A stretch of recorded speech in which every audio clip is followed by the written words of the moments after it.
The tape is rolling. Today is April 25th, 1997. My name is Donna Kenny, and this interview is with Dr. Leo Goldberger in Housatonic, Massachusetts, United States of America. The primary language spoken throughout this interview will be English.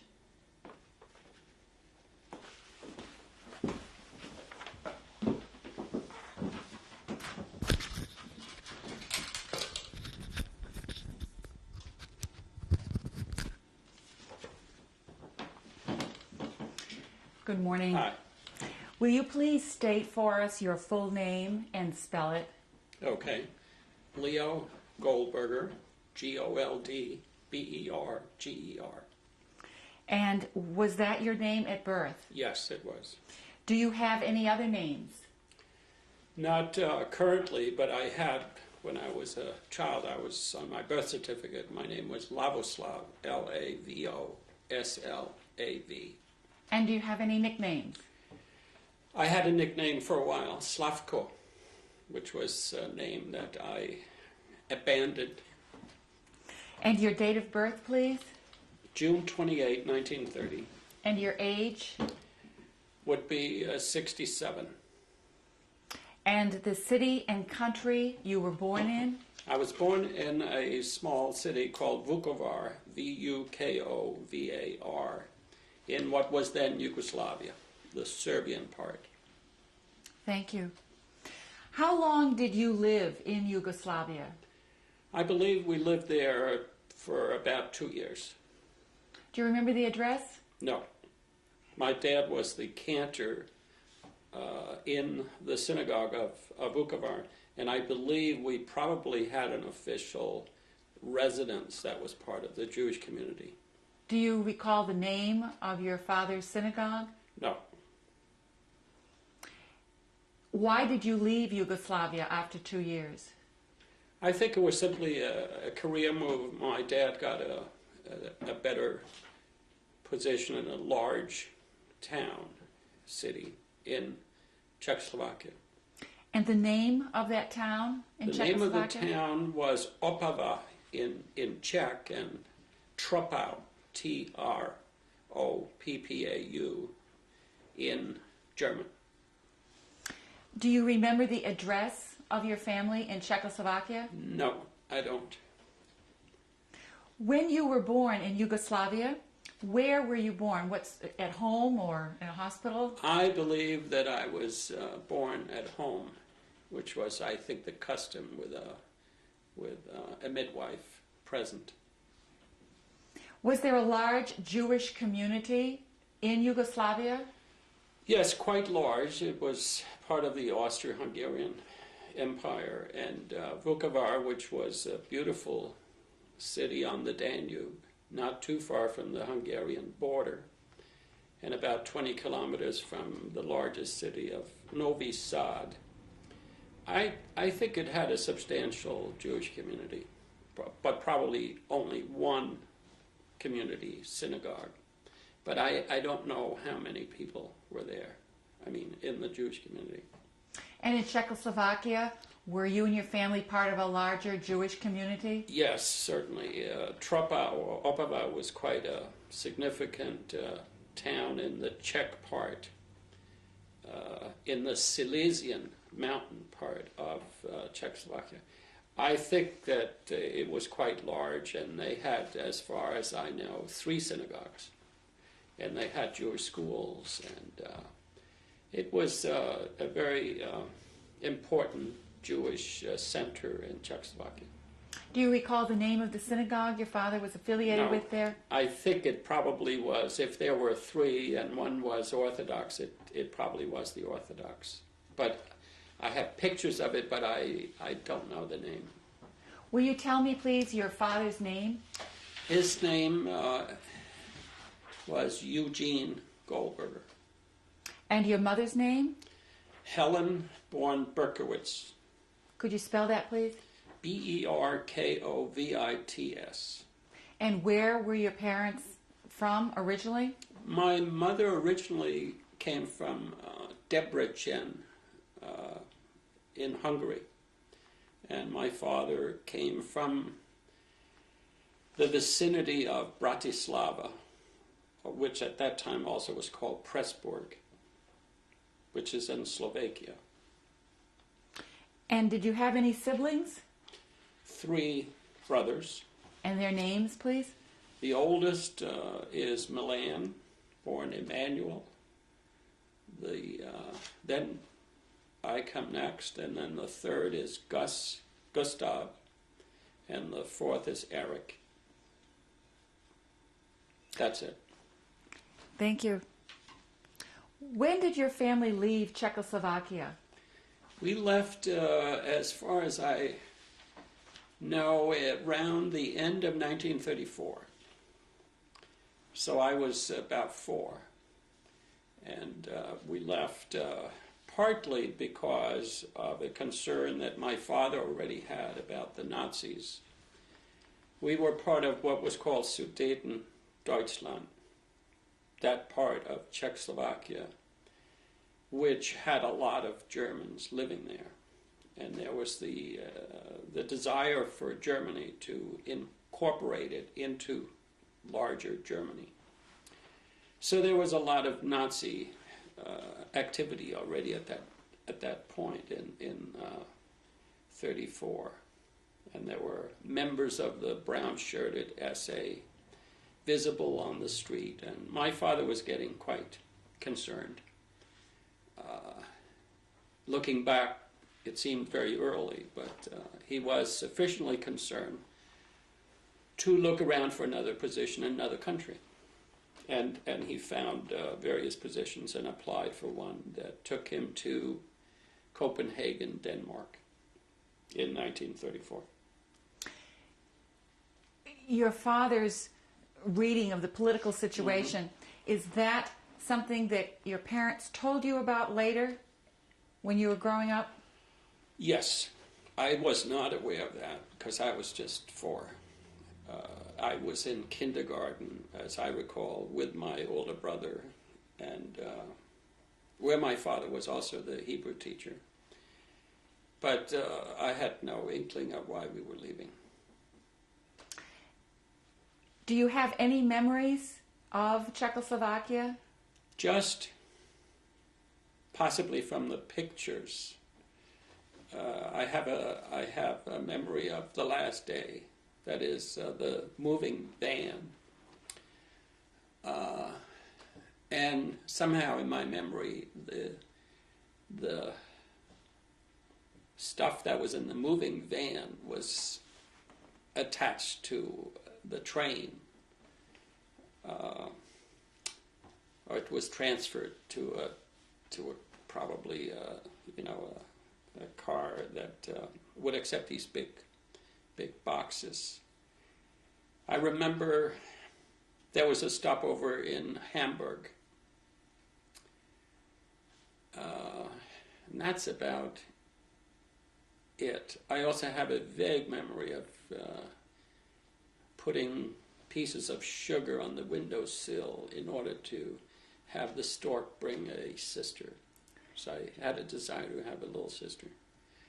And there was this legend that one piece of sugar would bring one gender, I forget which it was. If you put 2 sugars, you'd get the other kind. And also I remember playing with scissors on the Sabbath and being scolded. Now, that, in my memory, is in Czechoslovakia. But that's it. Were you aware that your mother was going to have another baby? Is that why you put the sugar on the windowsill? Yeah, I may have been, because I, in fact, got a little brother, which was disappointing because we had expected. And I think my mother wanted a little girl too. But my younger brother was born right at that point, in 34. Before the family moved? That's right.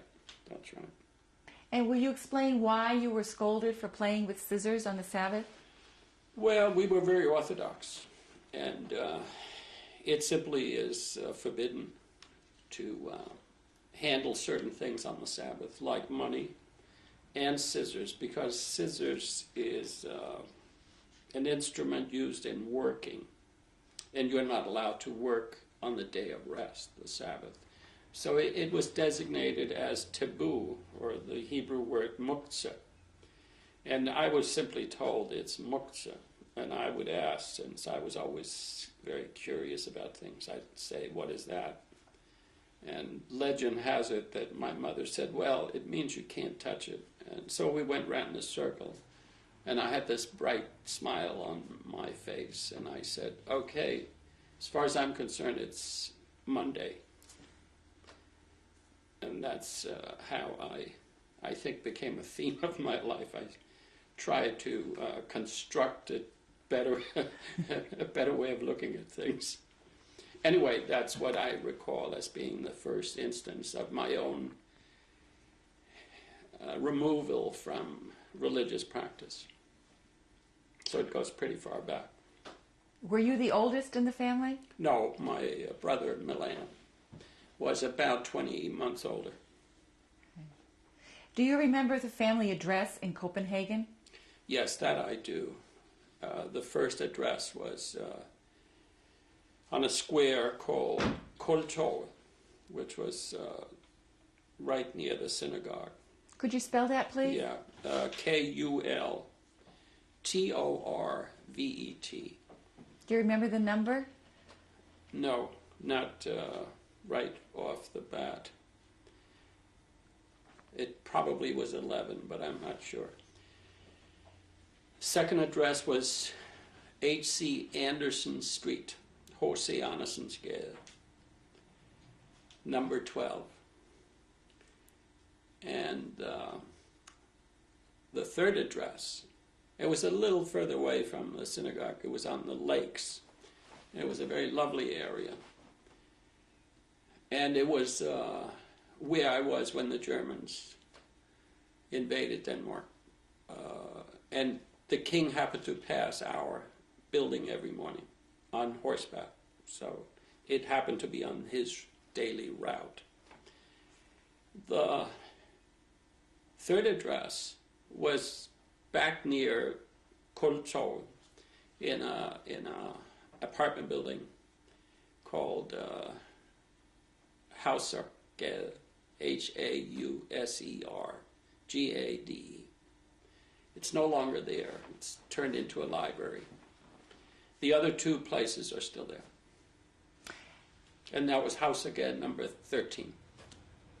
Tell me what you recall of the king passing by every morning. Well, since it was a daily thing, it was a matter of whether I would be off to school before he would ride past our building, or I would just happen to hit it right. And I would get off my bicycle. I bicycled to school, and along with almost the entire Copenhagen population, would get off the bike and bow. And he was probably quite old. He was already 70. He was sort of shaking the salute. And occasionally, I would see some gentlemen reaching up, and they would shake hands. He would bend down. He was a very imposing, tall, probably 6'6" or 7". It was a wonderful, warm experience because he was essentially a kind, fatherly image that we had. A very kind person is the way he came across in the public image. Would he be accompanied by others? Absolutely not. He would always be alone, even with the Germans. The German soldiers would also stop and salute, but he would somehow try to look the other way. It became known as the Danish cold shoulder. And there are some wonderful pictures of the king sort of looking over here while two soldiers are smartly saluting. And the name of the king? Christian X. Were there other relatives of your family living near you in Copenhagen? No. I would say the entire family remained in the Czech, Hungarian, Austrian orbit. So it was just my father and mother. Occasionally we had visitors of an aunt, my mother's sister, who would be staying for a while and looking after us, because there was hard work with 4 boys. And occasionally my father's brother, one brother, would come. I would think once he came in 1938. But we were essentially isolated. Once my grandparents came, my mother's parents came when I had diphtheria. And I was, must have been in 1936. And I was in a hospital for possibly a month and a half or 2. And I was asked, my parents were told to put me in some kind of sanitarium or recreational place. And I think because we ate kosher food, it was difficult to do that. Instead, they rented a summer place and had my grandparents come. And I stayed with my grandparents. My parents would obviously come on weekends, but that was the arrangement. So I did get to meet my maternal grandparents at 1938. Was this the first time you had met them? Consciously, that was the first time. I'm sure we had seen them in Czechoslovakia because they lived there. Not in our town of Opava, but down near Bratislava. But I just don't have any memory of any family other than these brief glimmers of time back then, before the war. Do you have any memories of your family celebrating certain holidays? Oh, obviously I would have all the great memories of Passover and Hanukkah, the Festival of Lights, and Rosh Hashanah, Yom Kippur, everything. Our family was organized essentially around Jewish holidays. That was the central theme of family life. And we often would have, large groups of people at our dinner table, but not family, because they were elsewhere. But it was always very festive and done, according to religious custom. Passover, Seder, for example, would go on and on forever, because everything was recited and sung and so on. And it was very competitive to see whose Seder had lasted the longest, which was also an old religious tradition. And I'm sure I could win several of those contests over the years. So yes, it was, memories are filled with good food and song, because I was fortunate to have a father who was the cantor, so he knew all the melodies, etc. Was yours a musical family? I would say so, because we were cantors for 5 generations. Apparently, I was told over and over again on both my father's and mother's side. What was your mother's role? Did she assist your father? She was the very traditional housewife, though before she got married, she was into sewing and had a little dress salon briefly in Vienna, and specialized in wedding gowns made to order. And much later, she also did some work helping in the synagogue, preparing young boys for their confirmation, their bar mitzvah. But that was many years later. Prior to that, she was essentially keeping an orderly home and being my dad's companion at tons of events, weddings, and banquets. And my memory is that they would go out at least twice a week to banquets, various organizational activities. Did your mother make your clothes? No, she had her hands full of darning socks, though. That was a major pastime in those days. But no, not clothes. In Denmark, in my memory, we had a family tailor that we would go to, especially before the high holidays. We'd get a new suit. A new pair of shoes was part of the picture. But no, I once had her sew something for me because I was desperate to have I think it was a Boy Scout shirt uniform, and they were not available during the war because of the rationing of stuff that included textiles. And another time, I think I was dying to have a trench coat because I associated that with Scarlet Pimpernel and the British spies and so on. But it was impossible to buy a trench coat. So I think that I somehow persuaded my mother to make it out of some linens, bed sheets, which were then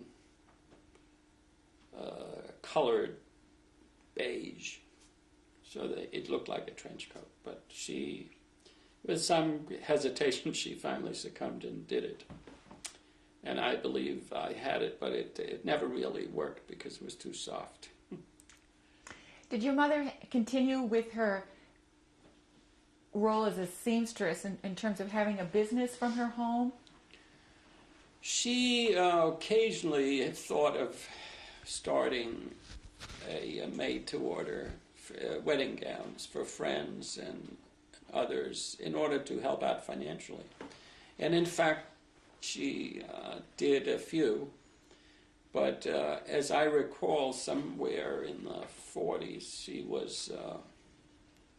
the apartment was visited by the police because apparently they had been told by somebody that she was doing that, and she wasn't allowed to work because she didn't have a work permit, despite the fact that my dad was invited to Denmark and was officially the cantor and had all the relevant papers. In those days, it took, as I recall, 15 years to become a citizen. And if you were not a citizen, you needed permission for work. And he obviously got permission automatically every year. But my mother had not applied for permission to work.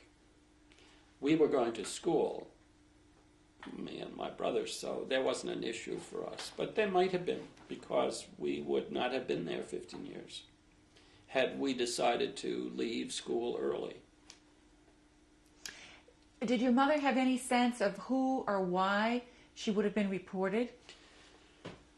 As I recall, and this is just family legend, it was some envious lady that she knew, a Jewish lady, but I just don't think we pursued it very much. There was just a lot of anger, but disappointment because my mother had looked forward to it. And nothing much happened. She promised not to engage in any commercial activities. Do you have a sense of what year this would have been taking place? Somehow I place it in very early 40s. Definitely during the wartime. Yes, yes. What languages were spoken in your home when you were a boy? We spoke Danish, the kids. Obviously, we spoke Danish. My parents spoke Hungarian to each other, German to us until they learned Danish. Those were German was the language of exchange with other people, because most Danes understood German. And I learned German because it came easy. I'd heard it in Czechoslovakia. Hungarian I never really picked up. That was something that they had from their childhood, because even though my father was born in Slovakia, they spoke Hungarian in that part of Slovakia, and German. When you were a young boy, what were some of your favorite pastimes? I would say it would be sports, football. I guess very similar to soccer. I did some wrestling with my older brother. And I was an eager scout. I liked hiking and spent several years in the scout movement. Worked my way up to being a patrol leader, both in Denmark and also later when I had to escape. I continued in Sweden. What would a patrol leader do? Well, the Boy Scout movement is organized around troops. Troops are usually allocated to different parts of the city, like in Copenhagen. And the troop would be divided into patrols, small groups of maybe 10 kids in it. And one was designated the patrol leader, and you had an assistant patrol leader. And they would meet regularly and plan outings and hikes. And then you had to report to the troop leader, and they would supervise it. Did you have any interest in music or art? I was quite interested in both. Music, we all had piano lessons, and I also got interested in jazz and swing, so I shifted my interest to the clarinet. And throughout my childhood, I was interested in drawing and sculpting. And quite young, I was placed in sort of an afternoon, couple of hours in not like an apprentice, but prior to that, just to observe and to learn with a sculptor who was a Jewish Danish sculptor named Harold Eisenstein, who became quite well known. And I learned a little while I was a kid about the various media. I worked with clay. He also worked in metal. And I had, in those days, ambition to become a sculptor. Let my hair grow long. Thank you, Dr. Goldberger. We're about to come to the end of the first tape, and we'll continue talking about your childhood in the next tape. Okay. His name is Dr. Leo Goldberger, and interviewer is Donna Kenny. We're doing this interview in Housatonic, USA, and the language is English. Continue, please. Dr. Goldberger, will you tell me now about the schools you attended in Copenhagen? Well, basically it was the Jewish parochial school called the Mosaic Boys' School. Mosaic after the laws of Moses. It had, as I recall, 7 grades, and I went through those. After that, I enrolled in a state school, which was called St. John's Gymnasium, St. George's Gymnasium. Gymnasium is a designation for both middle school and high school, which extends into a couple of years of college. But the whole structure is often called a gymnasium. And I went there and transferred to another one in Sweden. So your beginning experience in the gymnasium was in Copenhagen? Denmark, right. Did you like school? Sort of. I wouldn't say, I never dreamt that I would end up becoming a teacher, but because I wasn't all that happy in the school that I went to. It was very strict. A good bit. I was the recipient of a good bit of beatings from teachers in those days. There didn't seem to be a law against it in my time. So one was a target quite often for rather sadistic teachers, and many years later, I wrote a review for the New York Times of a book that was a very, very wonderful Danish book, read by almost all Danish students, by Hans Scherfig. And the book deals with the terrible state of the Danish school in my time. Which And, school are you referring to? Well, it was both the Jewish, the Jewish as well as the other. The book that Scherfig wrote also focuses on regular Danish gymnasium. But I always liked to learn. I just didn't like to be hassled or harassed by incompetent or boring or sadistic teachers. So that was the problem that I had, and I think a lot of those teachers were frustrated because they were potential scholars headed for a doctorate, and there were not enough jobs in the university. They only had in those days one or two universities, so they couldn't use all these guys that had studied Latin or literature or whatever. So they ended up becoming high school teachers. Can you give an example of what some of the harsh disciplinary measures would be? Well, the favored one was to pull you by your ear and then give you a smack. Another was to pull you by the short of your hairs. But we also had some that were pummeling you with books and chairs. I mean, we had all kinds of teachers. I had one who was a short hunchback who taught German. She was so short that she first had to prop herself up on a box in order to reach your face, and then she would let you have it. It was an unpleasant experience, and I rebelled, and occasionally I would tell them off, and that really brought me to the attention of the principal. His mode was to dispense justice with a bamboo rod, and he had, you'd get 3 hits if you did a certain thing, and in my school, in the Jewish school, there was a pear tree, which was part of his domain. The principal had his own house on the property, and it was a rule that if a pear fell during the season, it belonged to the principal. It was his pear. But we would race down. We could hear it when there was the thud of a pear, and we would race down to retrieve it.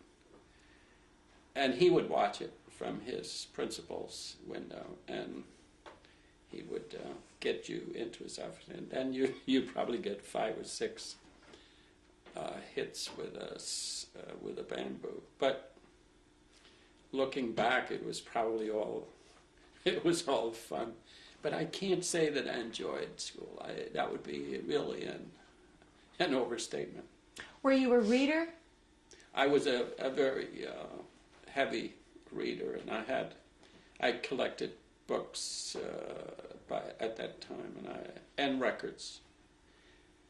I read most of the standard Danish works, Danish literature. I didn't know much else. We didn't become familiar with too much outside literature, except in English class we did begin to traverse some Shakespeare, but that was about it.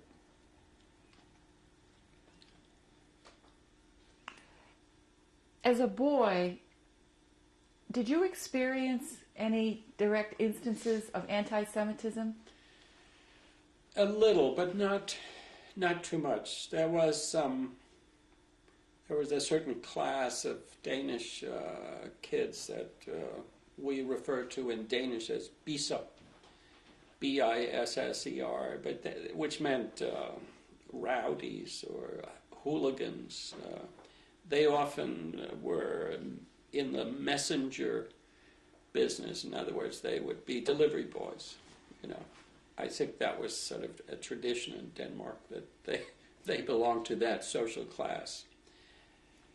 That was always an unpleasant encounter. They would yell, "Dirty Jew," or try to engage you in a confrontation. When I was a kid, that happened now and then. It wasn't, I wouldn't say it was a big deal. It was somewhat aggravated when the Germans came and the Danish Nazi Party began to have a little more sway. It was a very small party, but they had an anti-Semitic newspaper, and they would have pictures of some prominent Jews they would expose for their wealth or what have you. Who would have this newspaper? The Danish Nazi Party. Do you remember the name of the newspaper? Kamptegnet, which means sign of battle. They were eventually closed down with the help of the Germans themselves. The Germans were sort of offended by them as well, and they were embarrassed by the crudeness of them, with drawings of big Jewish noses and cartoons and things. But they just didn't want to have a kind of noise going on in the Danish community. And somebody had actually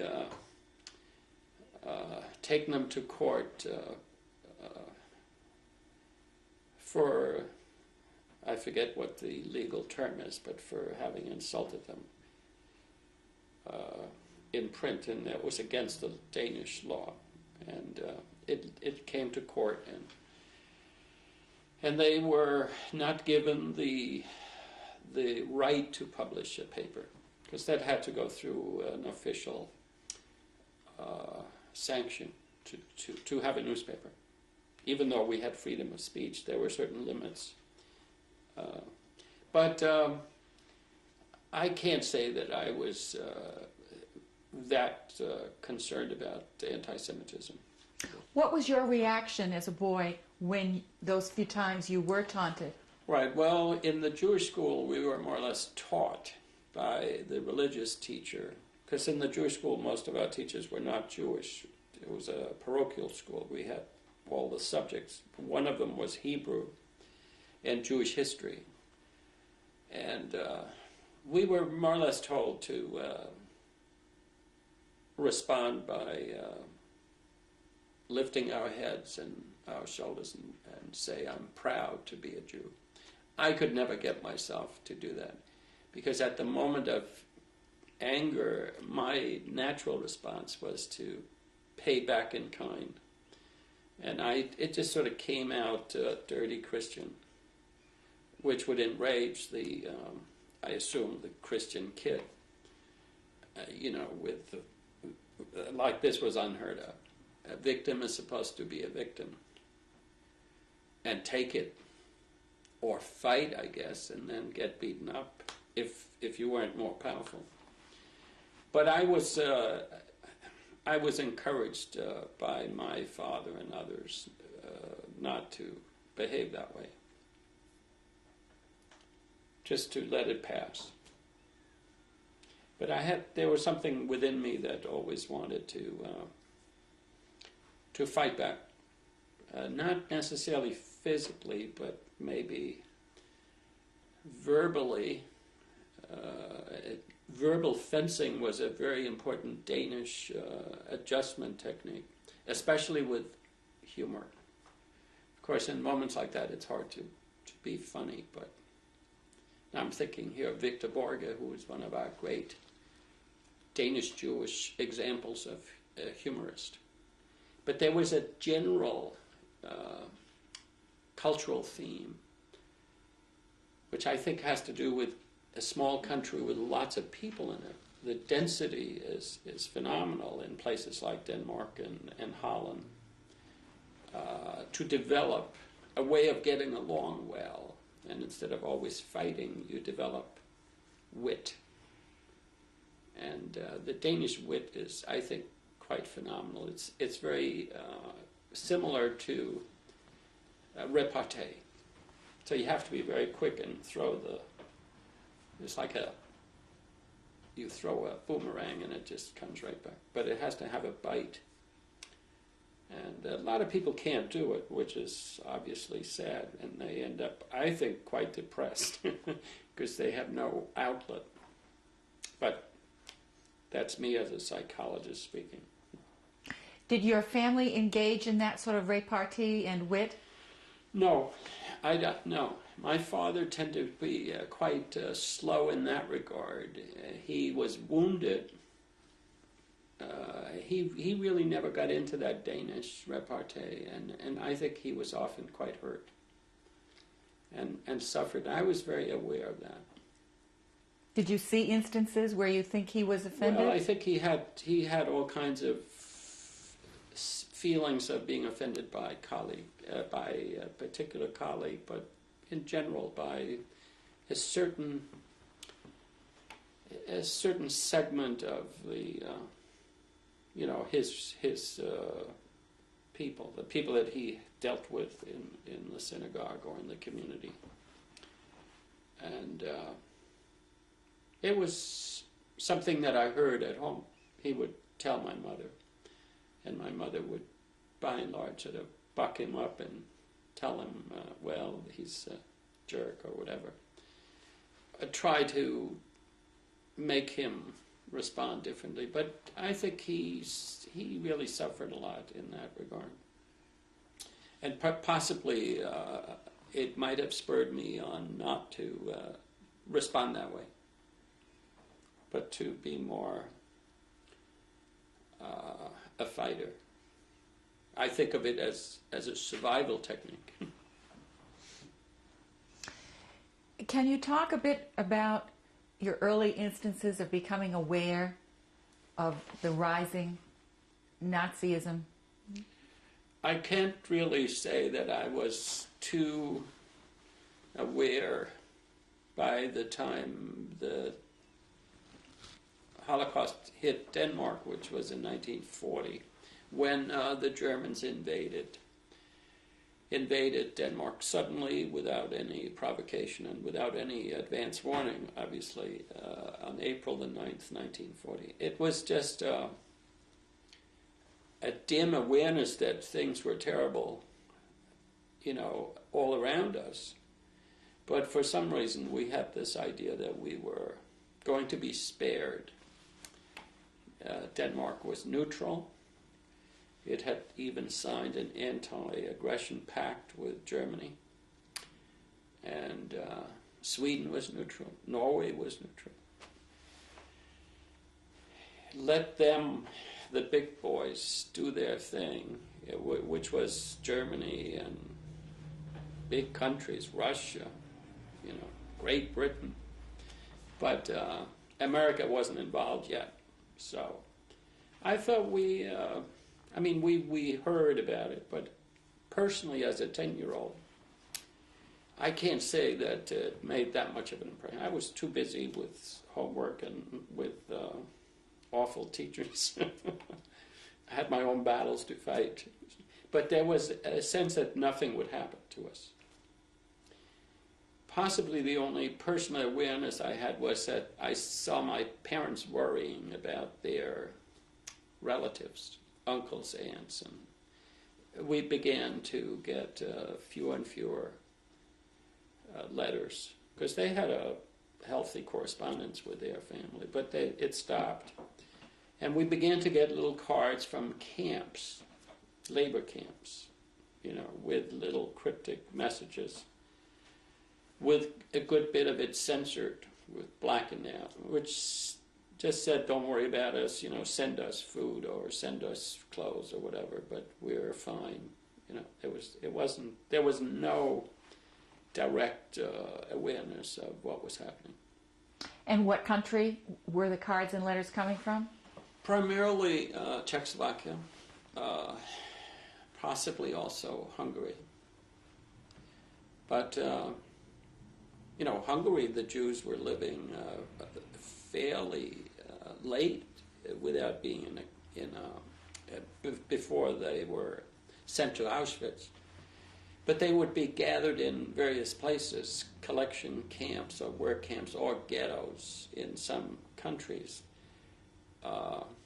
Like in Czechoslovakia, they were isolated into different places, primarily in a place called Theresienstadt. You may have heard of the Terezin, the city about 30 miles from Prague. And I believe that many of my relatives were there. But I don't have chapter and verse on when and exactly where and what happened, whether they were then shipped elsewhere. But we lost everybody in that immediate father's side, his brothers and sisters, and he had about 7 or 8. When you say you lost relatives, We never heard from him again, and we did get some, ultimately, reports from the Red Cross doing a search that they had perished in the camp, in various camps, and I just didn't keep track of which camps, Was your family aware at this time of what actually was happening in the camps? No, I can't say that. Between 1940 and 43, we simply had to conjure up fantasies of what was going on. The word work camp was possibly the most benign way of thinking about it, but not death camps. That certainly was not anything that we had knowledge of. Rumors would seep through. Occasionally somebody would have escaped and worked his way up into the northern part crossed into Denmark, and very, very rare. But I do remember a few instances in which people would come into the synagogue, and there would be a little group of people that would be in a state of disbelief and panic that they had heard that there were places that exterminated Jews systematically. Any of this type of talk was very aggressively discouraged by the leadership of the Jewish community. They just didn't want to have us stampede into some panic.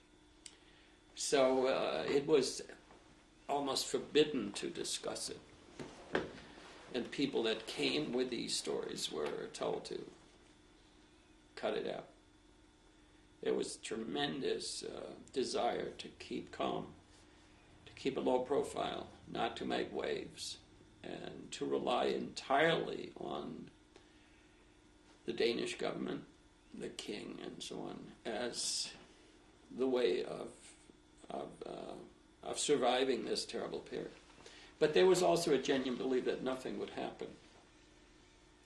But if you know that things are happening next door, Germany is right next door, and some of the camps like Buchenwald isn't that far from the border. It was in the northern part of Germany.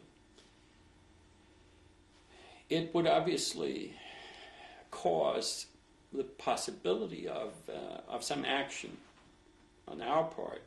For example, we might all want to escape to Sweden, or we would constantly ask for reassurance from the Danish authorities, which we did now and then in order to keep calm. But you can just imagine that there were lots of rumors.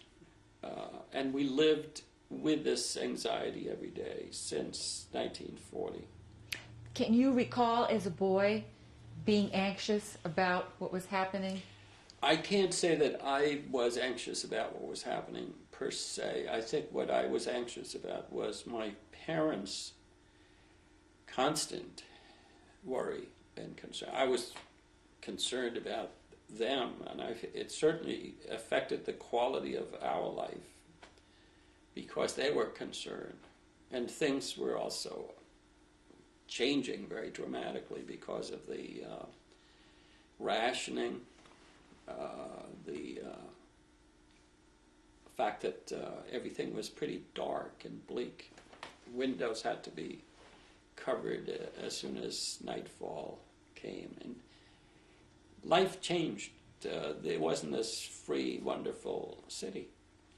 You referred to April 9th, 1940. Yeah. Tell me about your boyhood memories of that day, that night. I remember it quite vividly because it was around 4:30, 5 o'clock. There was a tremendous noise overhead, a drone of airplanes, of Messerschmitts, German warplanes, flying in formation and dropping leaflets. And people would stick their heads out and try to grab one. And I recall living in that place on H.C. Anderson Street, and we were on the ground floor, and I was able to pick one up. My parents were woken, and we plowed through the text, which was a rather brief one in broken Danish, signed by General von Kaupitsch, who was the man in charge of this action of conquering this little country. The message was, we are here as friends, don't worry, we are not about to do anything other than to protect you, your population, from the evil designs of the Allies. That was the pretext. The Allies were about to invade Denmark. They needed the North Sea for strategic purposes, although that was not stated. But it simply said, don't worry, go back to work and go to school, and everything will be okay. And obviously there was like a bombshell in my household. And they really thought this was the end. Jews would be rounded up. And so my father, especially, because you have to remember he was that sensitive about leaving Czechoslovakia already in 1934, which I traced to his background in Slovakia, which was quite anti-Semitic when he grew up as a boy. So he had the experience of pogroms, that is Jewish persecution, which the Danish Jew didn't have. There were never any ghettos or anything like that in Denmark. So for him it spelled disaster. And there was nothing that really could be done. You know, we had to simply accept it. Within a few hours, on the radio, the Danish king and the prime minister, Mr. Stauning, urged folks to obey and go about their business, and that we would somehow survive this terrible invasion and ordeal. And that indeed is what we did and folks did. And there would be clusters of people on the street, I recall, watching the tanks, and the soldiers emerged as if out of nowhere. This was all within a few hours. Apparently they had crossed the border and motorized several battalions. Overhead they had dropped parachuted soldiers. And they had, the Navy apparently already had landed their big boats with sailors. So the place was crawling with quotes, enemies, you know. I mean, Germans that we hadn't had the day before. So it was done very, very rapidly, very efficiently. And people were simply watching and wondering what's going to happen. But obviously, with a message from the authorities, you know, our fate seemed very similar to theirs. There was no mention of Jews whatsoever by anybody. We were Danes, and that was it. So we shared the fate. That was the position taken by the leadership of the Danish Jewish community. Why worry about us? We're Danes. Why not worry about everybody? That was the response. Anyway, that's sort of my recollection, was the leaflets. What did you do that day? Did you go Went to school? to school. we were told to be particularly careful by the principal because he knew being Jewish might be a red flag.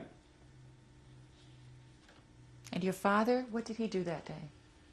I think he went to the synagogue, which he would do every morning anyway, but he probably went there that morning with desire to compare notes and talk and worry. That's what I recall. It's sort of a whole long period of nothing but worry and apprehension. Thank you. This concludes tape 2. We'll continue our discussion in a few minutes. Okay. Goldberger. The interviewer is Donna Kenny. We are in Housatonic, USA, and the language is English. Please continue. Dr. Goldberger, can you explain a little bit about how the German invasion of Denmark affected your life as a boy, thinking of on a daily sort of basis? Mm-hmm. Well, I think the most significant thing was that we talked a good deal among us ourselves, my friends in school, about our dislike of the enemy, the Germans, and what we could do to express it. I don't think we had the fear that our parents had or the school teachers and so on. So we tried to do something.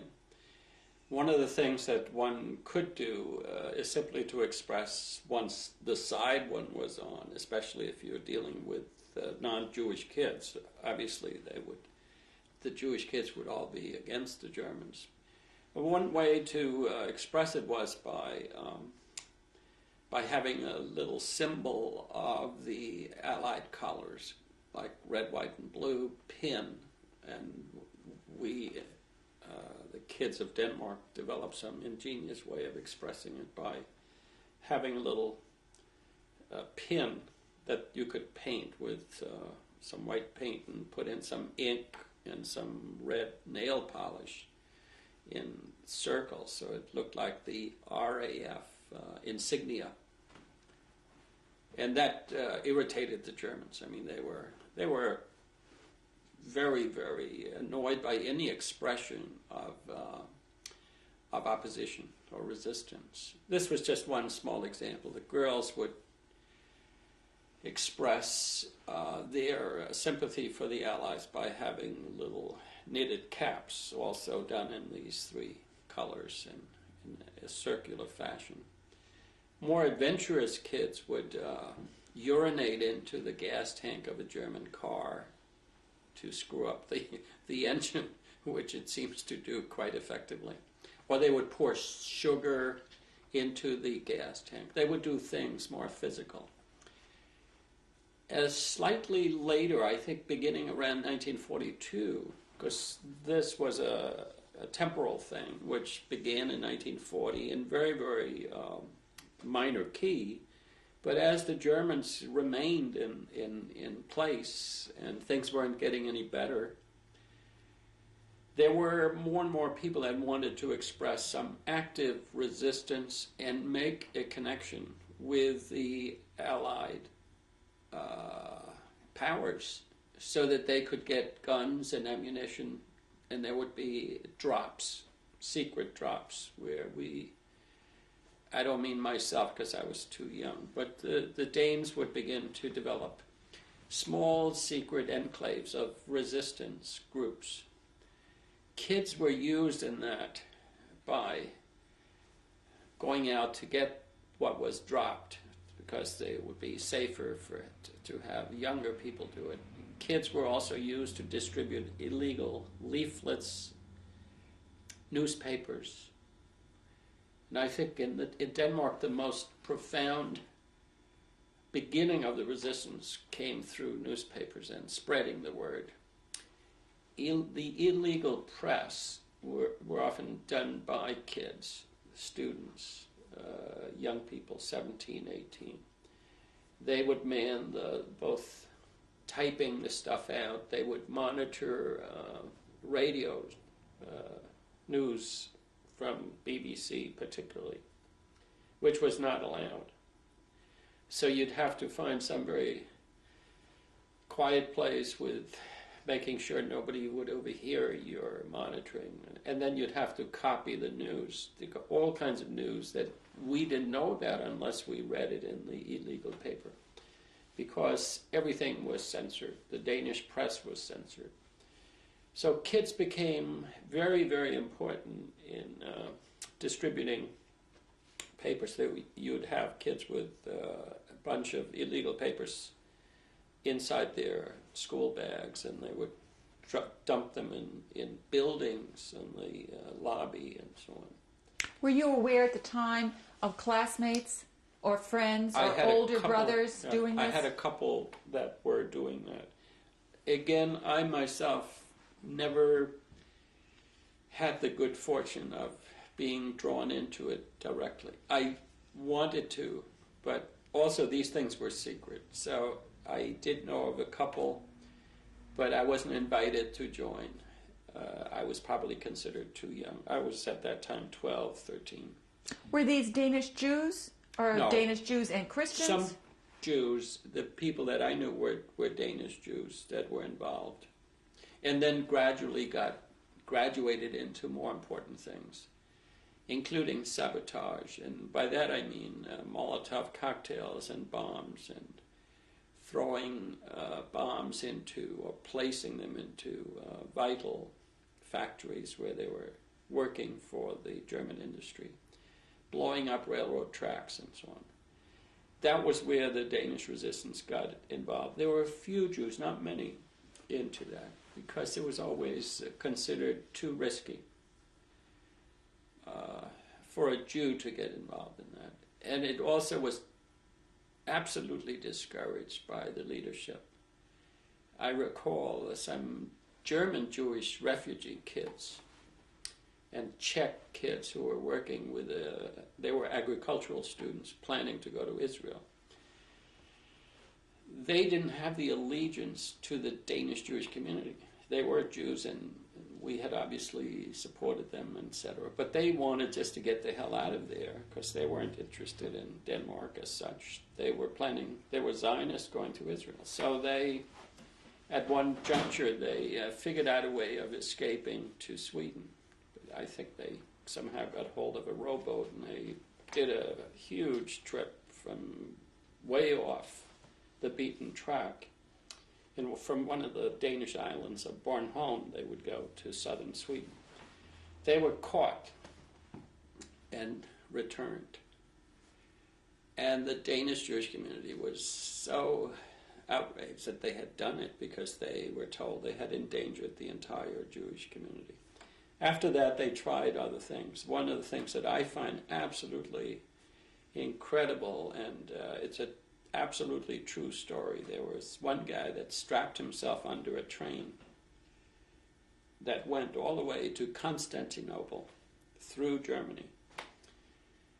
And he had sandwiches and things, and he wanted to see if it was possible to get from Constantinople to Turkey, to Palestine. And he went all the way back to tell his buddies that it was possible. But then somebody saw him in a railroad station, I think in Hamburg, and he was sent to Auschwitz. But just imagine the courage to strap yourself on the underside of a train and for this sort of 3-day trip. This guy escaped from Auschwitz, so he came back. But these kids were desperately trying to do something, and everybody was trying in his or her own way to do something. But personally, I was just at that marginal age where I couldn't,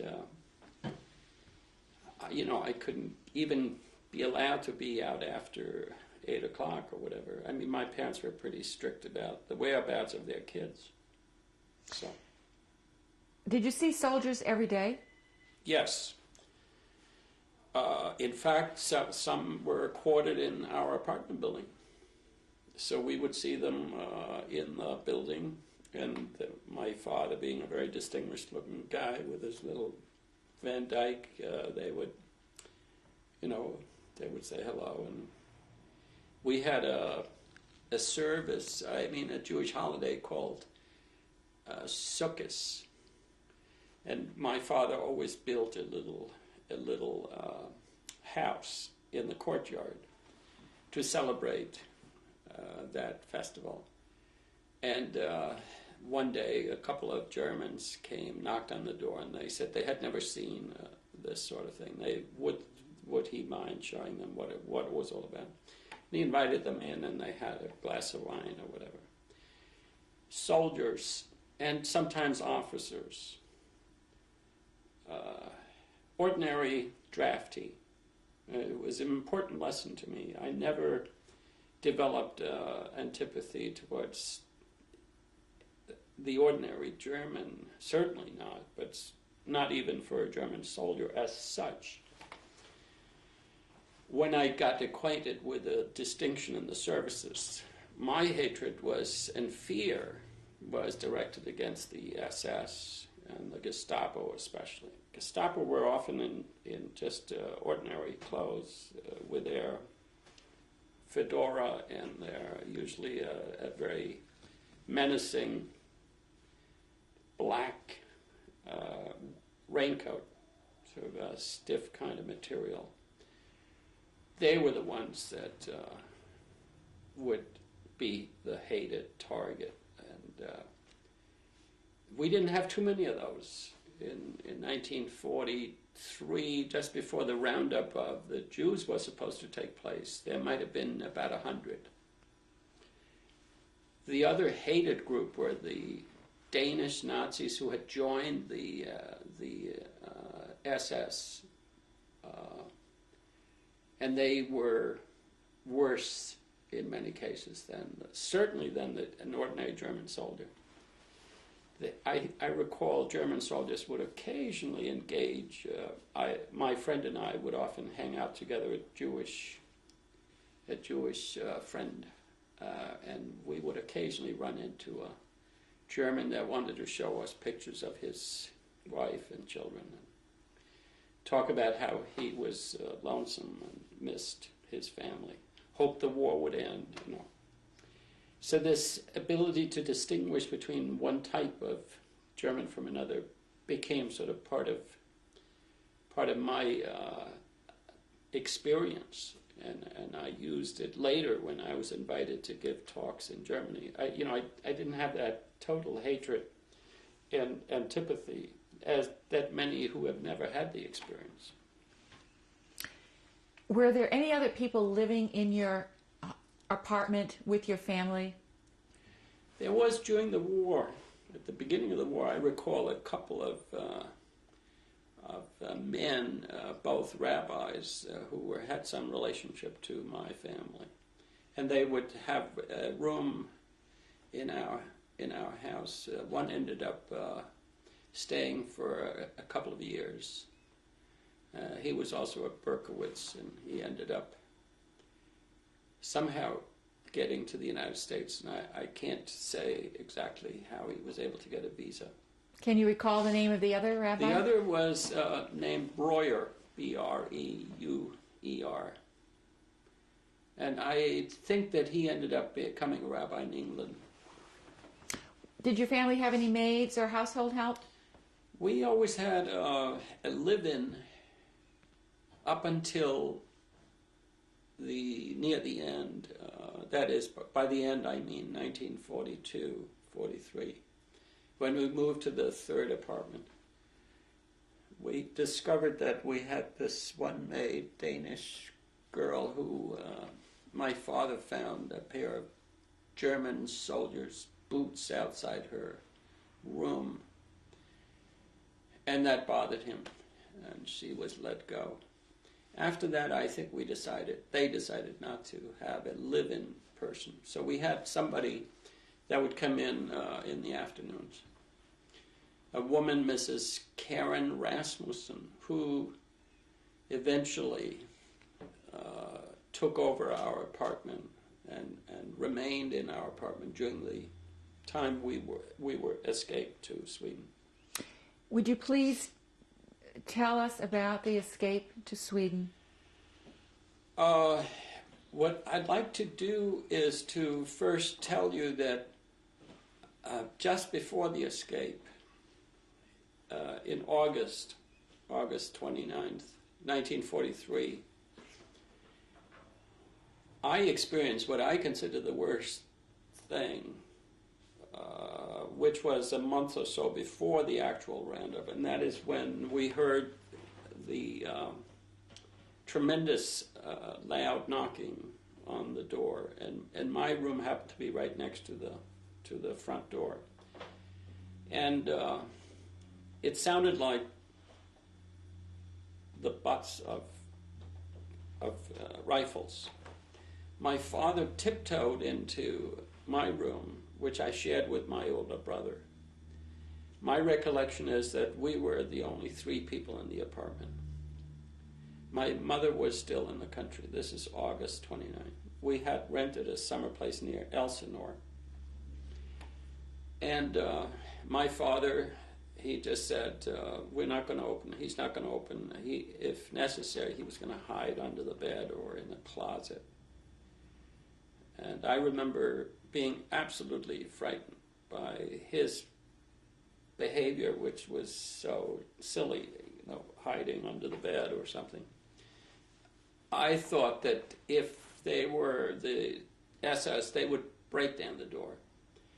And finding us there, they would be enraged and shoot us on the spot. That was my fear.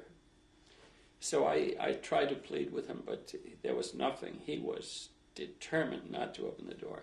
And we had a front door that had glass paneling.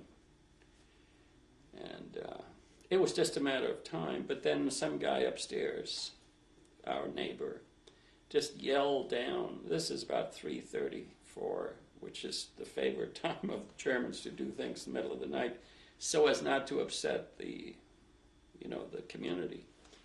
This guy told them to stop the noise. This was early in the morning, and this is not the way one behaves. And they said something. We learned this from him after the war. He was asked, where are the Goldbergers? And he said, no, they're not. You know how they are. Jews are. They have homes, and they have a house somewhere. But he didn't know where it was. Summer house.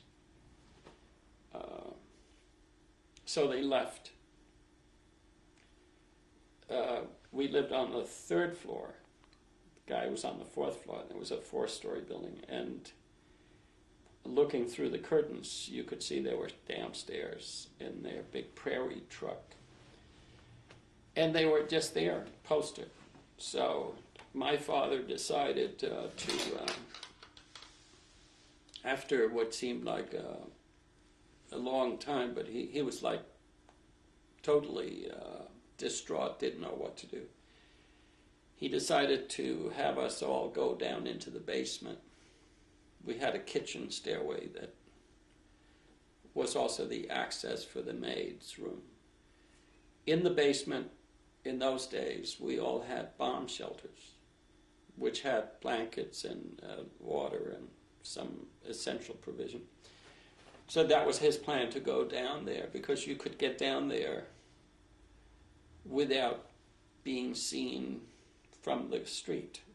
There was a big door and then 2 stairways going up into apartments and then a courtyard. In any case, we went down into the basement. And as I recall, he shaved his beard, and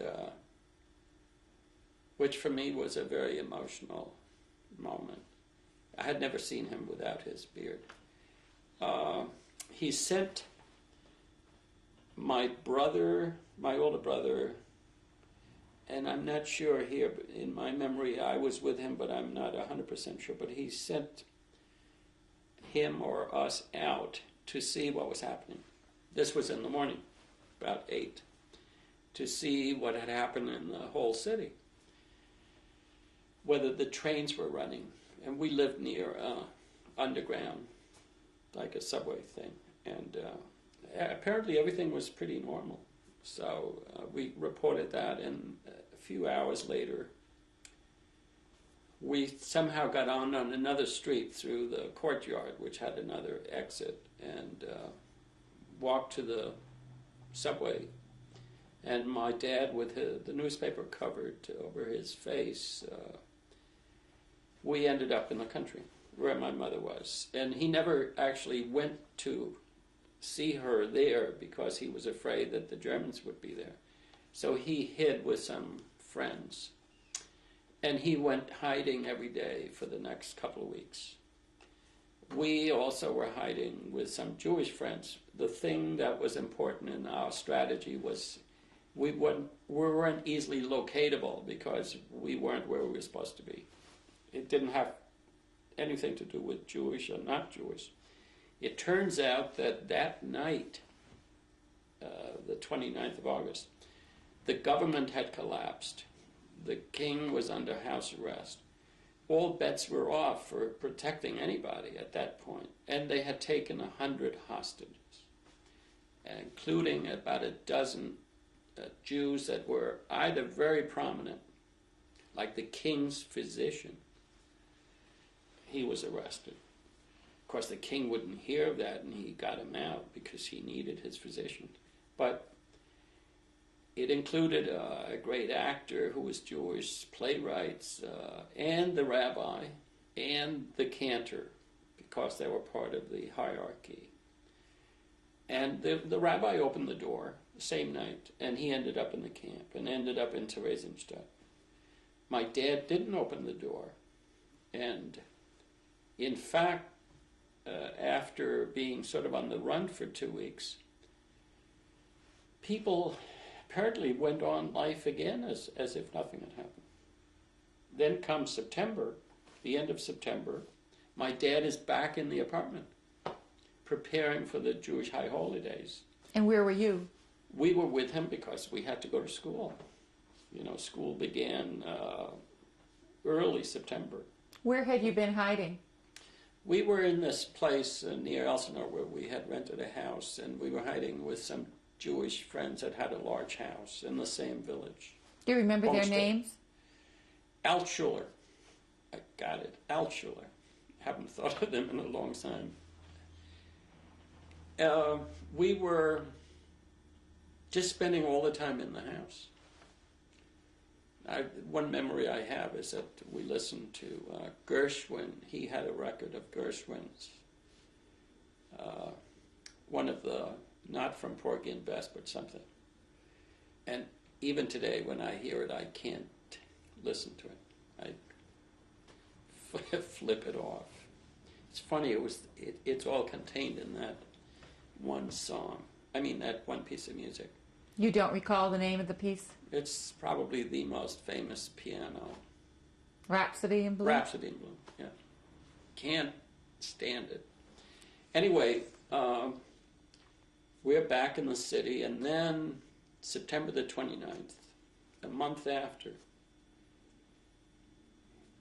early in the service, the rabbi, who is now an acting rabbi because our full-time permanent rabbi was now still under arrest. He was in a Danish-German camp. But the service was supposed to go on. And a couple of days before the Rosh Hashanah, which was between October the 1st and 2nd of 1943, word had come from high up in the German establishment, namely from a quotes, good German, a guy named Duckwitz, D-U-C-K-W-I-T-Z, George Ferdinand Duckwitz, who was the naval attaché for commercial shipping. He wasn't even in the Gestapo headquarters with Dr. Best, who was the plenipotentiary of the German, who ran the occupation. But in any case, he came to the Democratic Party headquarters a few days earlier to tell some Danish political leaders that he knew that the Jews were about to be taken. And he asked the Danish politicians to pass the word to the Jewish community, which they did right away.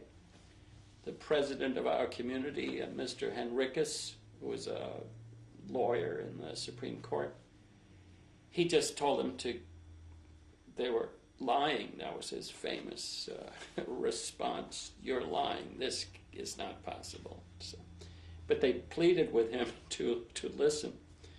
And eventually word came to the rabbi, the acting rabbi, and everyone was told early in the morning at the service that they should immediately hide. And we did. We went immediately home and packed a few things. And I packed a few presents from my bar mitzvah confirmation, which included a big flashlight. My mother, for some reason having to do with anxiety, she took her big bag with socks that needed to be darned, and a few other things, the Sabbath candle. My father took graduation papers, and that was about it. We took some clothes, had a couple of suitcases, and we took off to hide in the country with no idea what to do next. To cut just down to the wire, which is the actual escape. In desperation, and having sent me and my brother down to the harbor looking for some way to go to Sweden, and my brother and I were told by Danish fishermen that we were out of our minds, that this wasn't possible. He was so desperate that he went back to Copenhagen, trying to generate some money so that he could pay for, there were rumors that if you had enough money, you could rent a yacht, or you could rent a speedboat, you could do something. Because he had been with a rich Jewish man who had told him, if you had $15,000, we could go partnership and rent a Chris Craft, and take off. Most pleasure boats were forbidden, so all you had were fishing boats. Danes loved to sail, but that was not permitted. So what happened was a wonderful woman whom I have regarded ever since as an angel noticed my dad's state in the train going back to Copenhagen, and she knew him because he had once sung at a benefit that she was the chairwoman of. And her name? It'll come to me.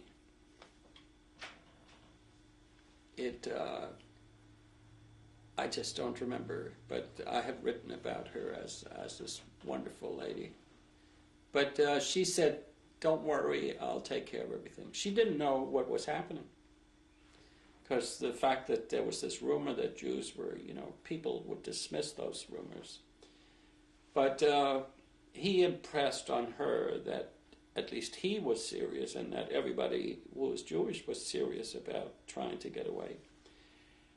And she told him that she would meet him at the railroad station at a certain time later that day.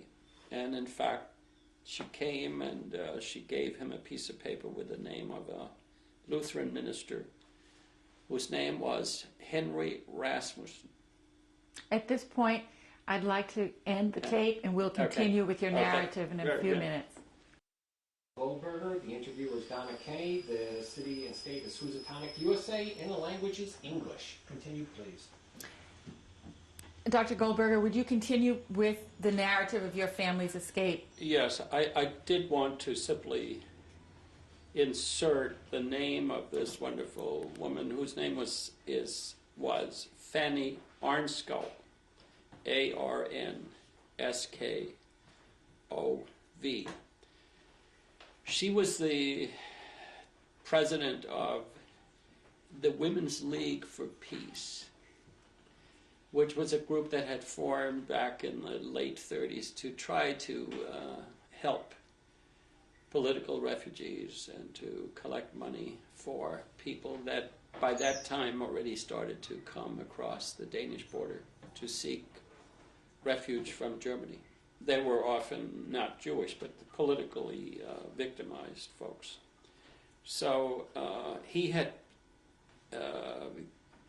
been part of a concert that raised funds for that group.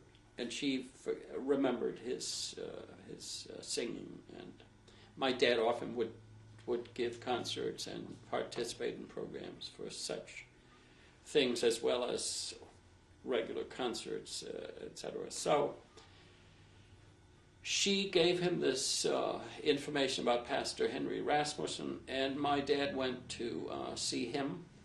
And as my father has told it to me, he first apologized profusely for the fact that these were Christians that were persecuting, not just Germans, but they were also Christians or Catholics. Hitler was a Catholic, so he sort of took it upon himself to apologize on behalf of the Christian people who were doing this. And then he went to the safe in the parsonage where he was, and gave him a bunch of money that he said he could use to pay for the transportation by fishing boat. And he gave him the name of the fisherman.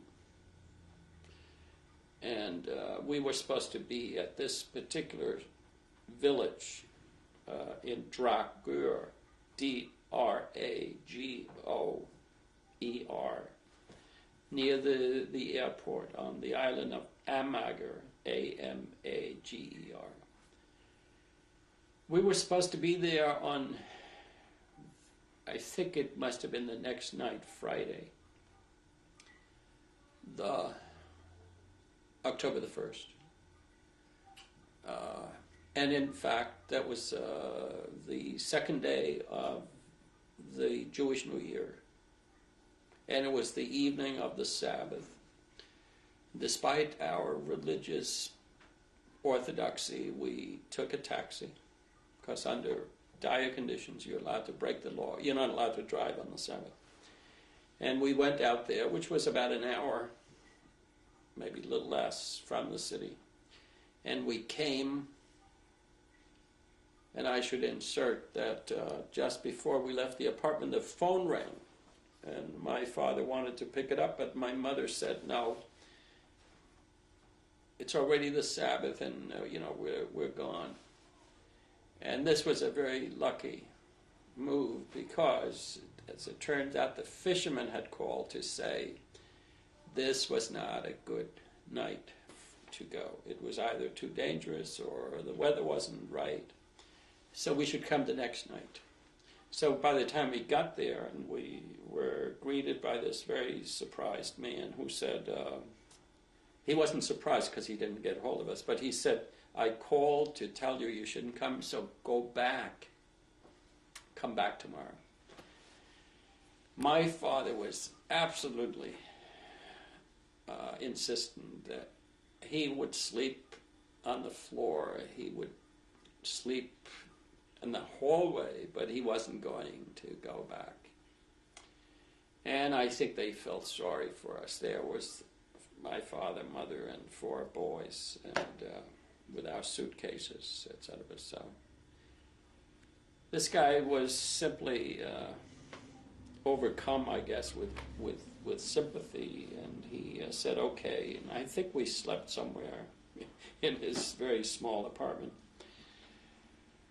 And apparently that was the night when the Germans came with their trucks, and they went from address to address and tried to pick people up. And they only netted about 280 people or something like that in that night, because everybody had left home. We would have been home if we had picked up the phone. So the arrangement was to be under some trees and in the bushes somewhere along the beach. We were given a specific address. We took a cab there, and we had to be there around 10 at night. And this is now October the 2nd, 1943. And the next step was to wait for some lights that would be the signal for us to just go straight into the water. It turns out, and the water got deeper and deeper, and we had to let go of our suitcases. The most important thing was just to make it.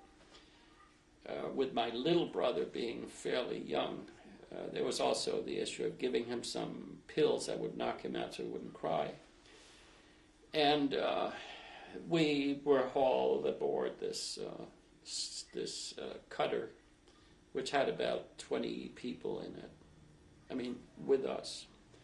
And I recall it quite vividly because I wanted to see where the hell I was going. So I shone my beautiful new flashlight, and the fisherman just knocked it and broke it because it was the dumbest thing that you could do. In any case, we were then put into the hull of the boat under some absolutely horrendous smelling fish, tarpon or whatever it's called, some cover.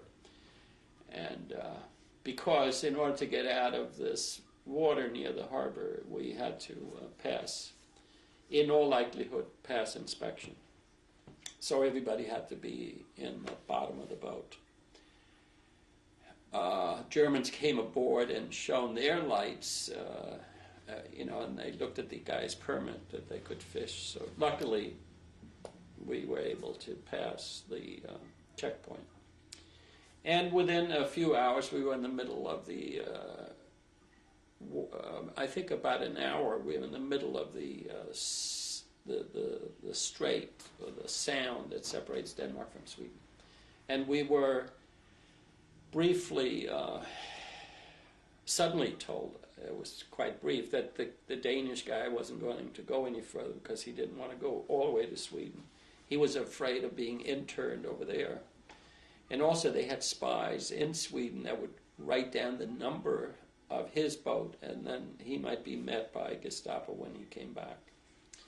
Anyway, we waited around for maybe half an hour until a Swedish boat came by chance, and they sort of sailed back and forth and yelled at each other about what this was about. And then we transferred to the Swedish boat.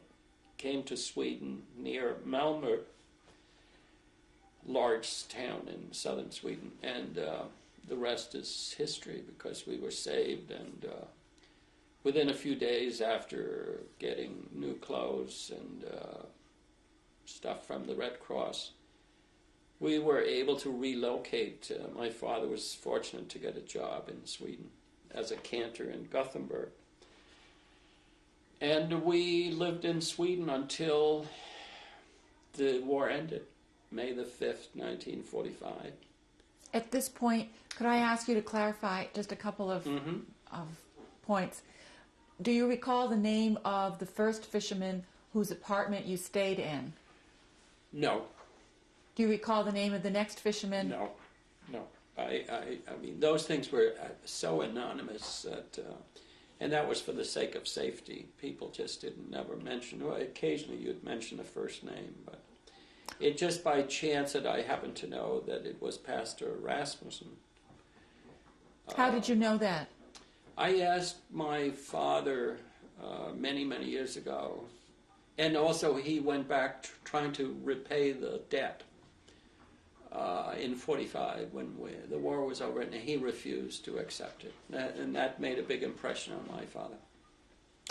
What was the point of the money? How was your father supposed to use that?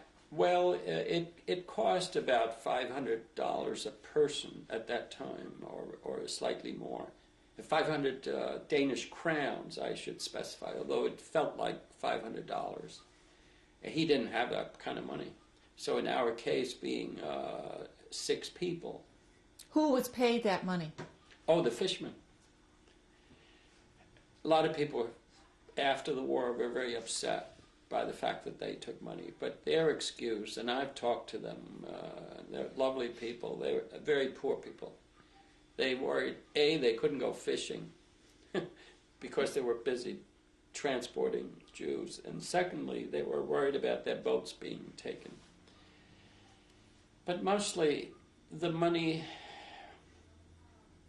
they were not in the resistance. They were, like taxi drivers were paid. It's a different category of things. They were simply put into service because of what they were able to do. Your escape across the Sound to Sweden, that all occurred under the cover of night? Oh yeah, it was. We were supposed to be there at 10, and I think one of the worst moments actually was waiting. When is the light going to appear, and the signal for us to be able to wade into the water? That was really terrible, but it probably was no more than 40 minutes or so in the, waiting on the beach, in the bushes, in the cold, in the rain. But Do you remember wading into the water? yes, and my memory of the escape begins really being in the bushes waiting and being absolutely anxious and worrying about this whole venture and wondering, what did we ever do to deserve this? To be hunted down like animals and criminals. It made no sense. At that moment, I think it sort of coalesced in my head as absolutely outrageous. Do you remember the feeling of cold? Yes, but mostly what I remember is this, why don't they come? This has to end. This is just unbearable. The waiting and the worrying. What if they didn't come at all? So I do remember that. And I remember Sweden with great fondness, the helpfulness and the friendliness.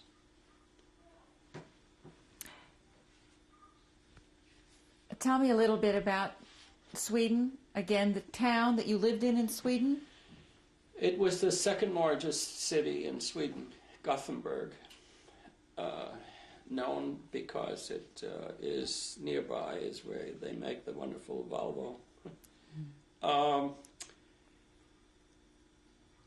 In Sweden, within less than a week, I was enrolled in a Swedish gymnasium,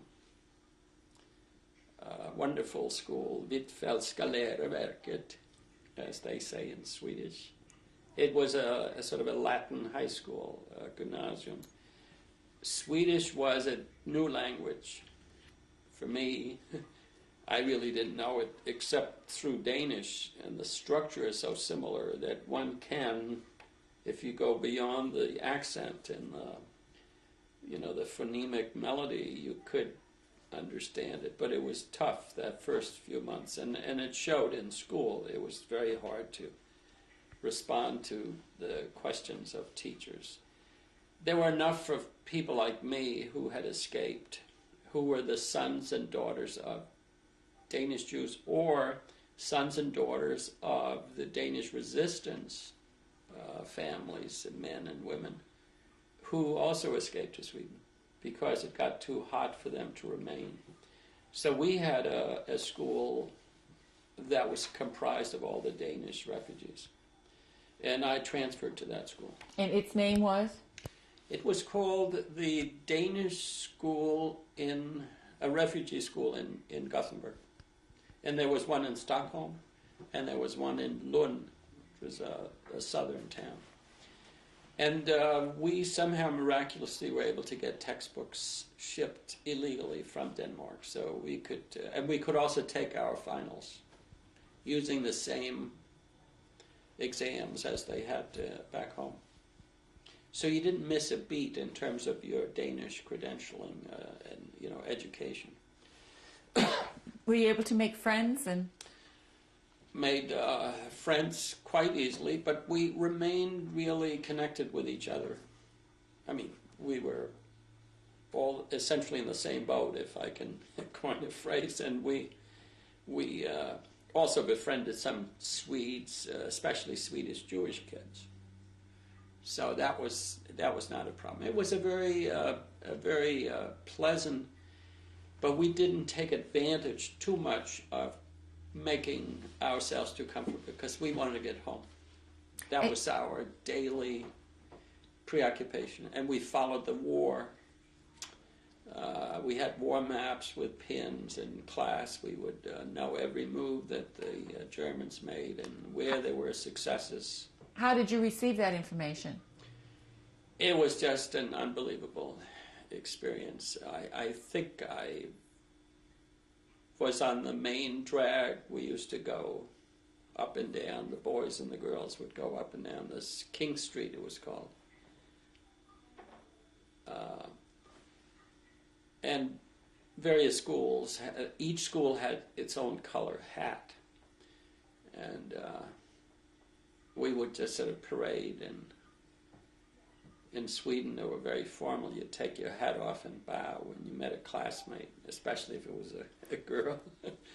And we would hear the news by looking at this newspaper in Gothenburg had huge posters with the news. War ends or something like that. And that's how I first learned it, from reading it. Do you recall that date? I believe I heard it on May the 5th.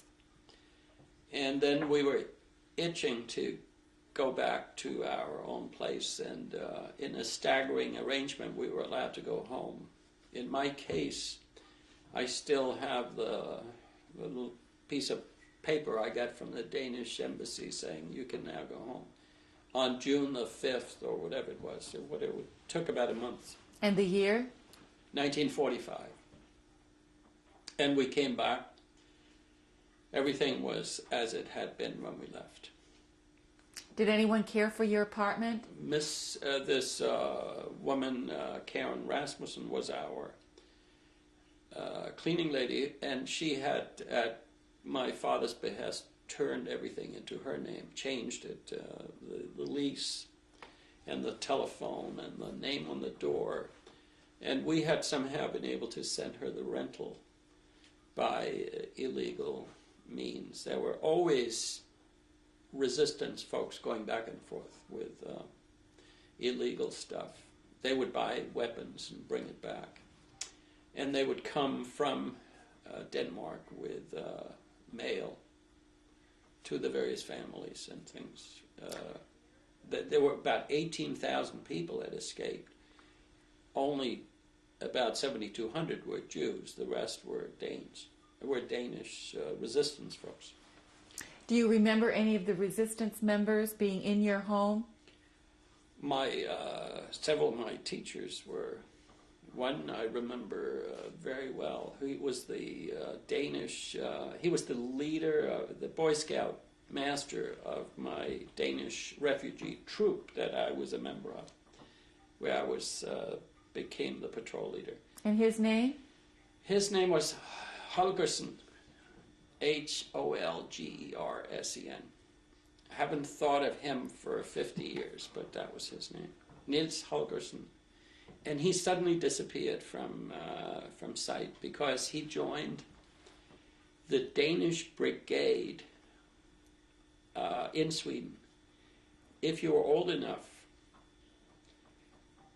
it turns out that they had this secret thing that I only learned about later. But if you were at least 17 and a half or 18, you were recruited to join a group of Danish refugees who wanted to go back and fight the Germans at the end of the war, as soon as they were called. And they were called upon around the beginning of May 1945.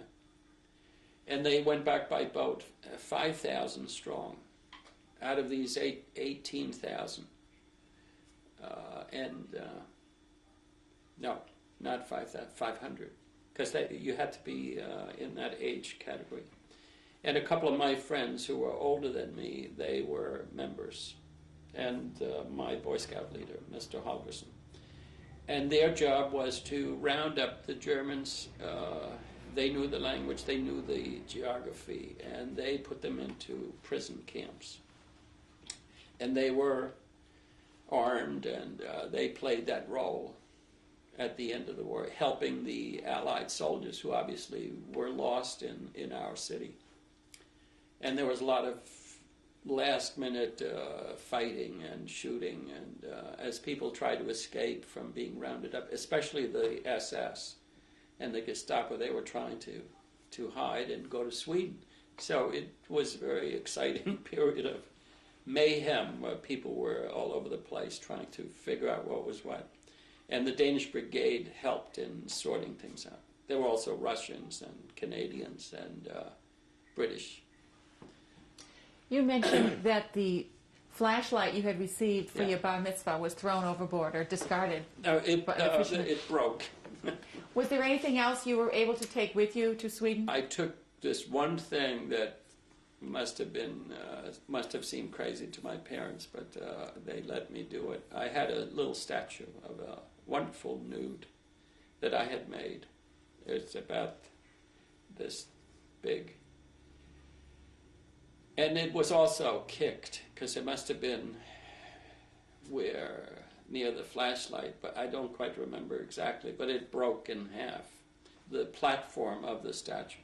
The actual figure was okay, but just the base. And I glued it back together, and still have it in New York, my office. I don't have it here. And why was the sculpture important to you? Well, it was my first nude. You had created it? Yes. Well, actually, there was a model, and it was exciting to have a finished piece of work. And Harold Eisenstein had approved of it as being sufficiently okay to be burned, to harden it. So it became like a real thing. But it was like a memento of that period. What synagogue was your father a cantor at in Sweden? In Sweden, it was the second synagogue. There was a large one which was Reform, and the second one was the Orthodox. He was in the second. For some reason, the name second comes to mind, but I think it was on a street called something like Second and something else. In Copenhagen, he was the cantor of what we usually refer to as the Copenhagen Synagogue, the Great Synagogue. They had one big synagogue, and then they had one small one. Do you remember a Nobel Prize winner? Niels Sure. Bohr? Niels Bohr, yep. Would you spell that name, please? Bohr. One of the giants in physics who was instrumental in developing the theory of nuclear fission, and was instrumental in helping create the atomic bomb and the Manhattan Project. But he also had a Jewish ancestry, and technically he may have been a fourth Jewish, so he probably might have had no trouble whatsoever supposedly as a Jew.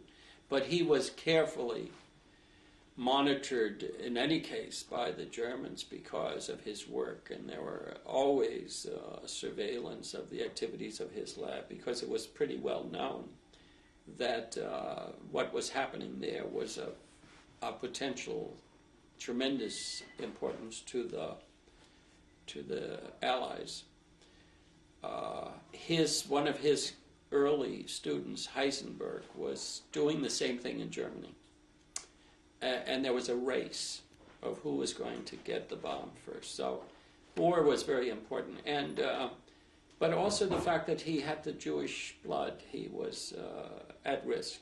So he was urged to leave and escape. And he did, I think, around September the 29th. Once he got to Sweden, he made it a point to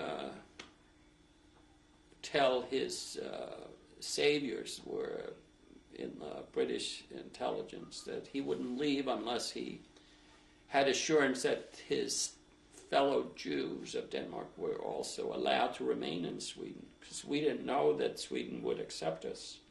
It was neutral, and they didn't want to offend the Germans. So he went to see the Swedish king and the foreign minister, and through his personal intervention, he made sure that by the time most of us escaped, like in my case, October the 2nd, most people escaped within the next 2 or 3 weeks, the entire Jewish community escaped. I said 7,200. 400 or 500 were taken, all told, and ended up in Theresienstadt. But because of Niels Bohr's intervention, I believe that the Swedes made it very clear, both to the Germans and to the sailors, the fishermen, and the resistance, that the Danish Jews would be welcomed. It was a real turning point in terms of Swedish foreign policy. They were beginning to possibly see the handwriting on the wall and wanted to begin to align themselves more with the Allies, the Allied cause. At this point, we'll end this tape and finish on the next tape. Thank you. Okay. The interviewer is Donna Kenny. We are in Housatonic, USA. The language is English. Dr. Goldberger, will you explain what happened next to you and your family in the years after the war? When we returned, things looked like we would remain, obviously, in our city, our homes, my school, etc. But my father seems to have gotten more and more depressed because he began to learn about the death of his almost his entire family. And he also began to worry about the next historical phase, which he felt would be communism, oppression, possibly the Russians remaining in Denmark because they seem to be in one part and seem to refuse to get out of there, which was the island of Bornholm. But he also began to worry about what would happen in the rest of Europe. And as it turns out, his own country of Czechoslovakia became oppressed, as you know, by the communists, and Hungary, which he also had a tie to, etc.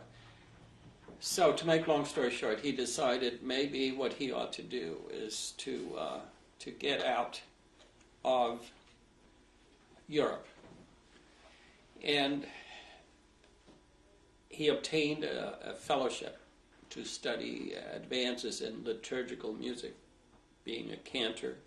He felt he had really lost out on all these years during the war on new compositions and new music and so on. And he got a fellowship from the Scandinavian American Foundation and ended up getting a 6-month leave of absence, like a sabbatical, and with a few letters of introduction. One to his old friend, Victor Borge, who had accompanied my father as an organist at Jewish funerals. That was his one of his sidelines, not just a comedian and a great pianist, but he also did that. He had left, by the way, in 1940, just before the Germans came. He had left. He happened to be on a concert tour outside and eventually went to the United States. So he had this letter. In those days, I'm talking about 1946,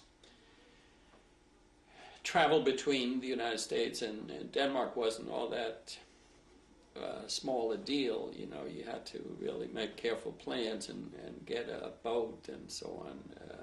There were very few flights. Anyway, so he came. He also had a letter to several other people he knew within the music world.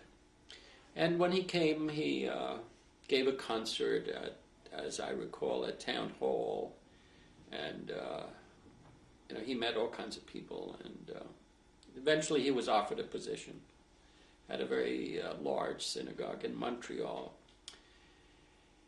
And he began to think, before the 6 months were up, he began to think of maybe remaining. And I remember being asked to do this very onerous task to discuss this with his boss, the president of the Jewish community. Why were you chosen? Well, my older brother had gone with my father, and he had been placed in a rabbinical college in Baltimore. So I was the oldest.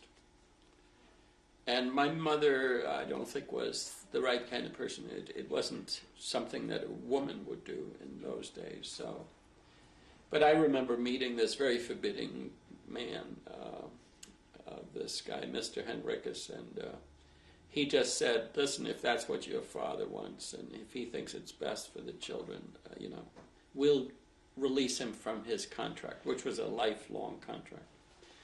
I think some people were quite bitter that he did it, but he did it.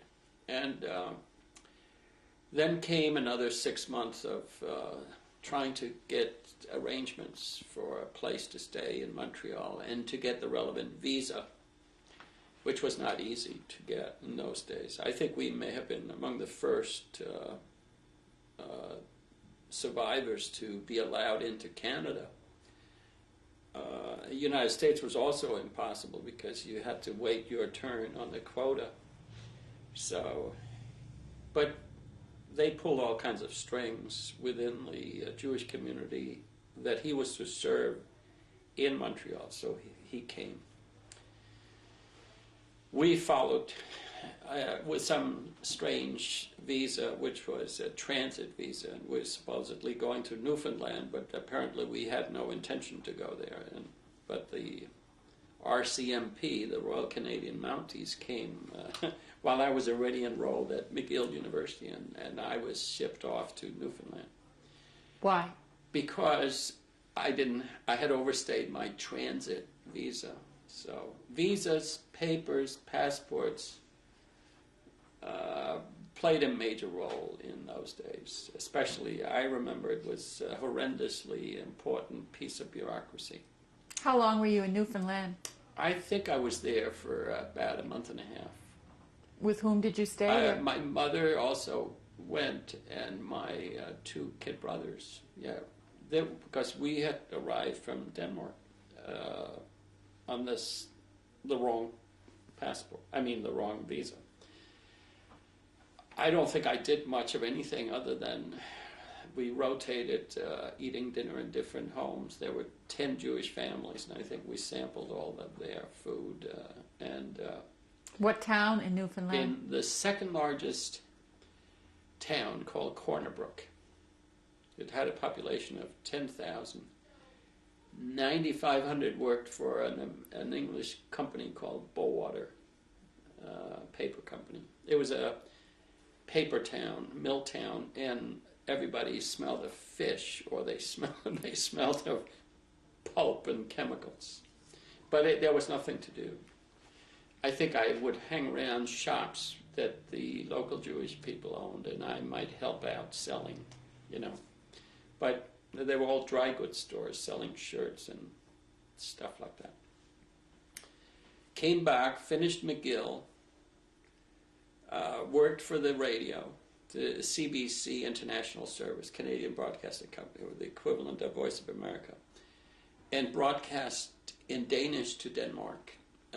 Told them about Canada, and I would write my own scripts, and I would read them, and I think I would get $25 for a 20-minute script and $25 for reading it, which paid for my college incidentals.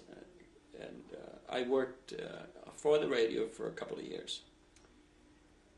Then to make more money, I worked as a banquet waiter at the Ritz-Carlton Hotel for a year. The tips were much more than you'd get for writing a script. And got married as soon as I got my BA. Got my BA in 1951 with honors in psychology. And I had decided to go into psychology, possibly because it sort of struck a chord of interest in understanding why people do what they do, and also trying to understand what goes on in other people's heads when you don't speak the language, because a lot of the time I was not really able to speak languages. When I first came to Montreal, my English was pretty rusty. And I remember my first date in Montreal when the girl said, "You pulling my leg?" And I said, "I wasn't anywhere near your legs. Not yet anyway." But I didn't know any of the idioms, and I really spent a lot of my time trying to learn language and also figure out cultural ways and differences. So psychology it was, rather than architecture, which I had thought of as a nice blend of artistic interests. And then was married to a Canadian Jewish girl, for a mathematician, for about 7 years. Was she a survivor? No, local of Russian immigrants. And then moved to graduate school, New York, 52.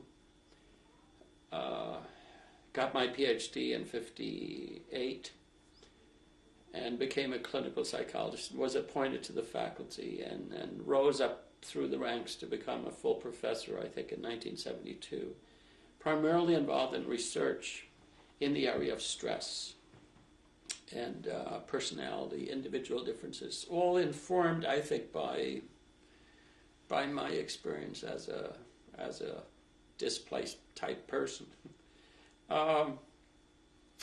And got married again some 7 or 8 years after my divorce to a wonderful woman named Nancy, who I hope you'll meet. And we had a child in 1970 named Jessica, who went through the local school system here in this area, the Berkshire Mountains, and is now pursuing a graduate degree at the University of Wisconsin in, of all things, agricultural, or it's called rural sociology, with an interest in helping underdeveloped or third world countries with sustainable farming. Now, I believe she got interested in that through Nancy's father, who was from the hills of Tennessee. He was a math teacher later, but he was brought up on a farm, and he loved taking my daughter with him when he went out to our truck garden and showed her how to grow corn and potatoes and what have you. So my life has been devoted to New York University. I have an apartment in Manhattan, but I come here every weekend. Do you have any relatives in Denmark now? No. Go there quite often. Got interested in telling the story about how wonderful the Danes were. Sometime in 1983,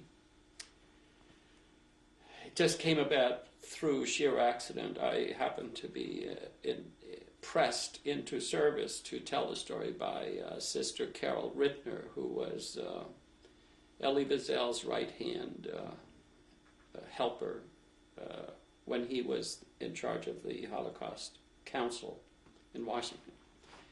She invited me to give a talk in Washington on my story, but before that I was not really involved in the Holocaust whatsoever.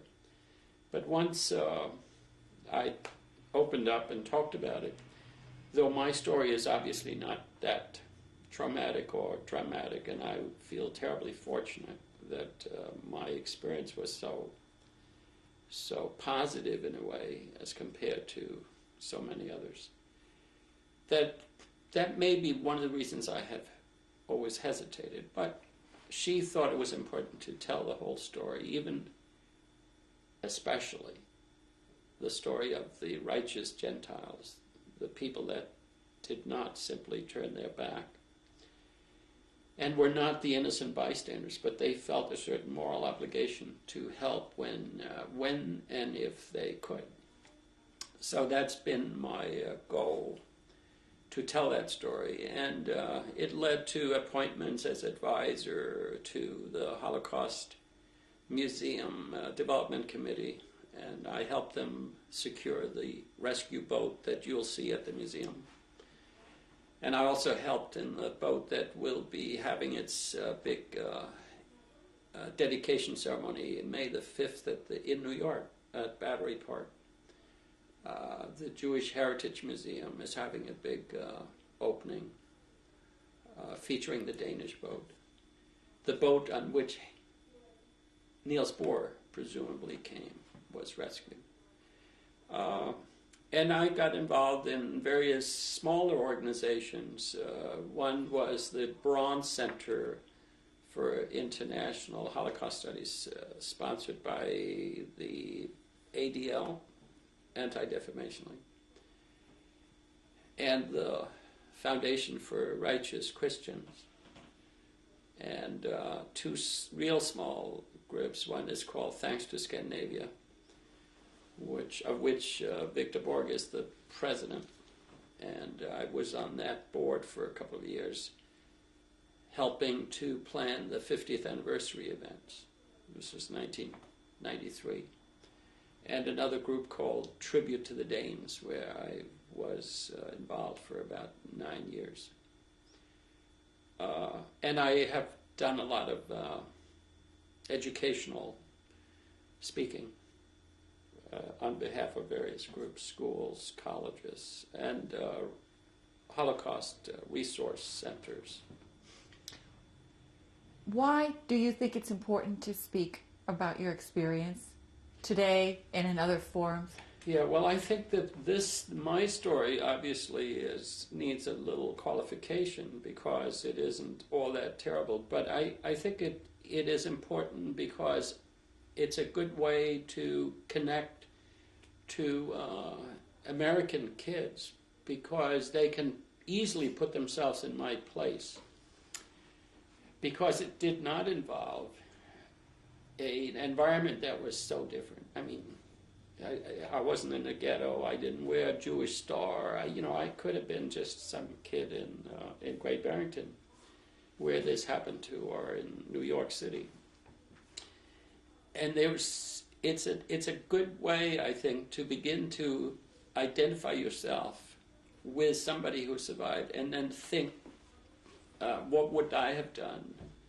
How would I have reacted? And so on. So just to be able to consider the possibility of evil, and that there are people that are trying to do things to another group is important, because otherwise we really have no salvation for mankind. I think that it is important. Unfortunately, no amount of storytelling seems to have diminished activities in, be it in Bosnia or Rwanda or wherever, or Ireland, where they must have heard all kinds of stories over their lifetime, and they're still fighting. So I don't know where the answer lies, but I don't think that you could plow it under the carpet and just not pay attention, or to allow Holocaust denial to take center stage. I mean, there are people that, as you know, are trying to rewrite history. And I personally think that's terrible, to allow them sway in any way. I would prefer not to give them any time at all in speaking, but since we are fortunately living in a free country. But I think it's important for us to also speak up loudly for the truth and what happened. Is there anything at this time that you would like to add to what we've talked about today, either to your pre-war testimony, to your wartime testimony, or to your post-war testimony? I only want to add one thing, and that is the theme that runs through almost any Dane's response to the question of what happened in Denmark and why did the Danes behave the way they did. And if you ask any Dane, and here I'd like to identify myself with the Danes, they will tell you that they just did it because it was the right thing to do. No heroism, no special explanation is required. Why should you explain why you're doing the right thing? You have to explain why you're not doing it, but not why you're doing it. And I think that is what I think I would end with, is to emphasize how for the Danes it was just the most natural thing to help their fellow human being.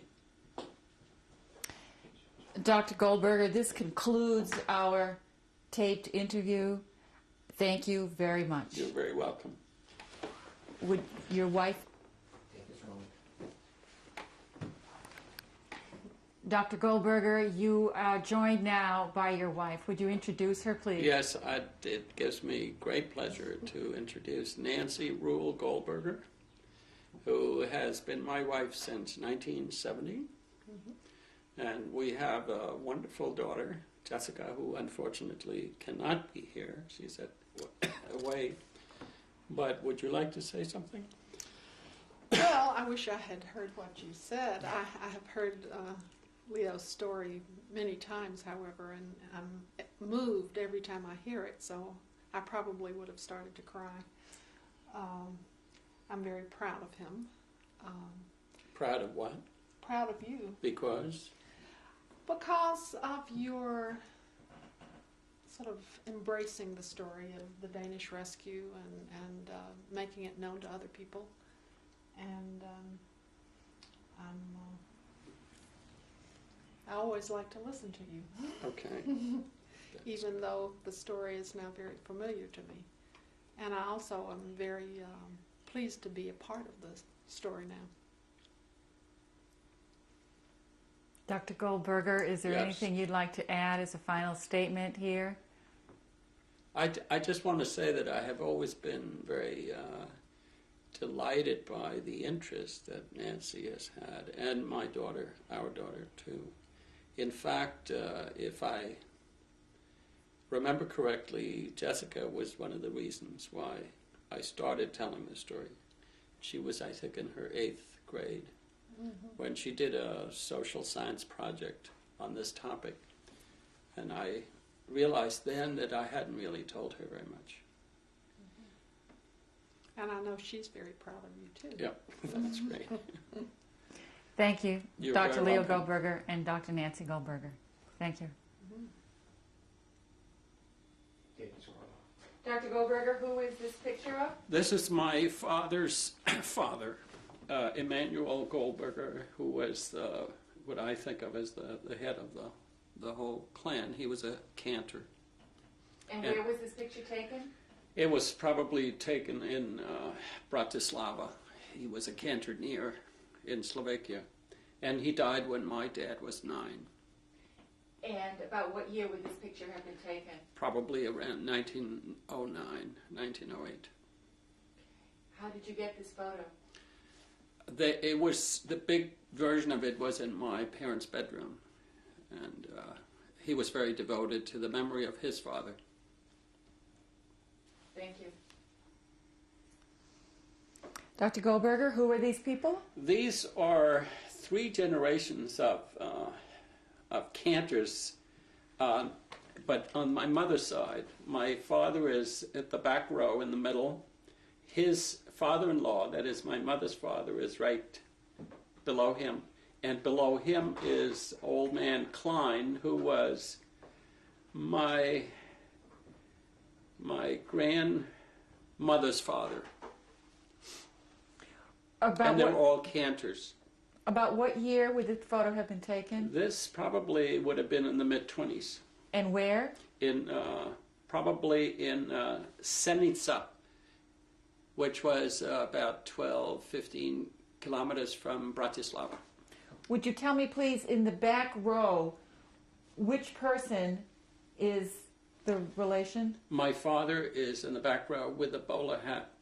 The second from the right as you're looking at the picture? That's right. And in the next row, where is the individual you were speaking of? He is the first one in the first one on the right. With the beard. Yeah. All right, thank you. Dr. Goldberger, who is this gentleman? This is my late father, who was here dressed up in his cantorial garb when he was the cantor in Vukovar, Yugoslavia. About what year? That would have probably been in 28, 29. And what temple? Don't know. I think probably the only synagogue in Vukovar. Thank you. Dr. Goldberger, who is the man on the right? The man on the right is my dad, and the woman in the middle is my mother, and the woman at the other side is the wet nurse. Do you know her name? I don't know her name. And your mother's name again? Helen, or Ilona, and I believe this was right after I was born, and she wasn't feeling all too well, and I think she was walking with a cane. So approximately what year is this? In 1930, And where? in Vukovar, Yugoslavia. Thank you. Dr. Goldberger, who is the man on the right? The man is my father, and the two little babies, one closest to my father is my older brother, Milan, and the baby sitting in my mother's lap is me. And this is in Vukovar, Yugoslavia, and I guess it must be in 1930, 31. Thank you. Dr. Goldberger, who is this group of people? This is my father's Hebrew class in Czechoslovakia, Opava, or Troppau in German. My father is the tall man at the very back with wearing a fur collared coat. The little person, shorter person next to him is my uncle, Gabor Berkowitz, who was his assistant. And the kids there are members of, children of the members of the community, and the two kids with leather coats. One is my older brother in front, and I'm the one right next to him. Approximately what year is this? 1934, just before we left for Denmark. And let me also add, I believe that none of them are alive.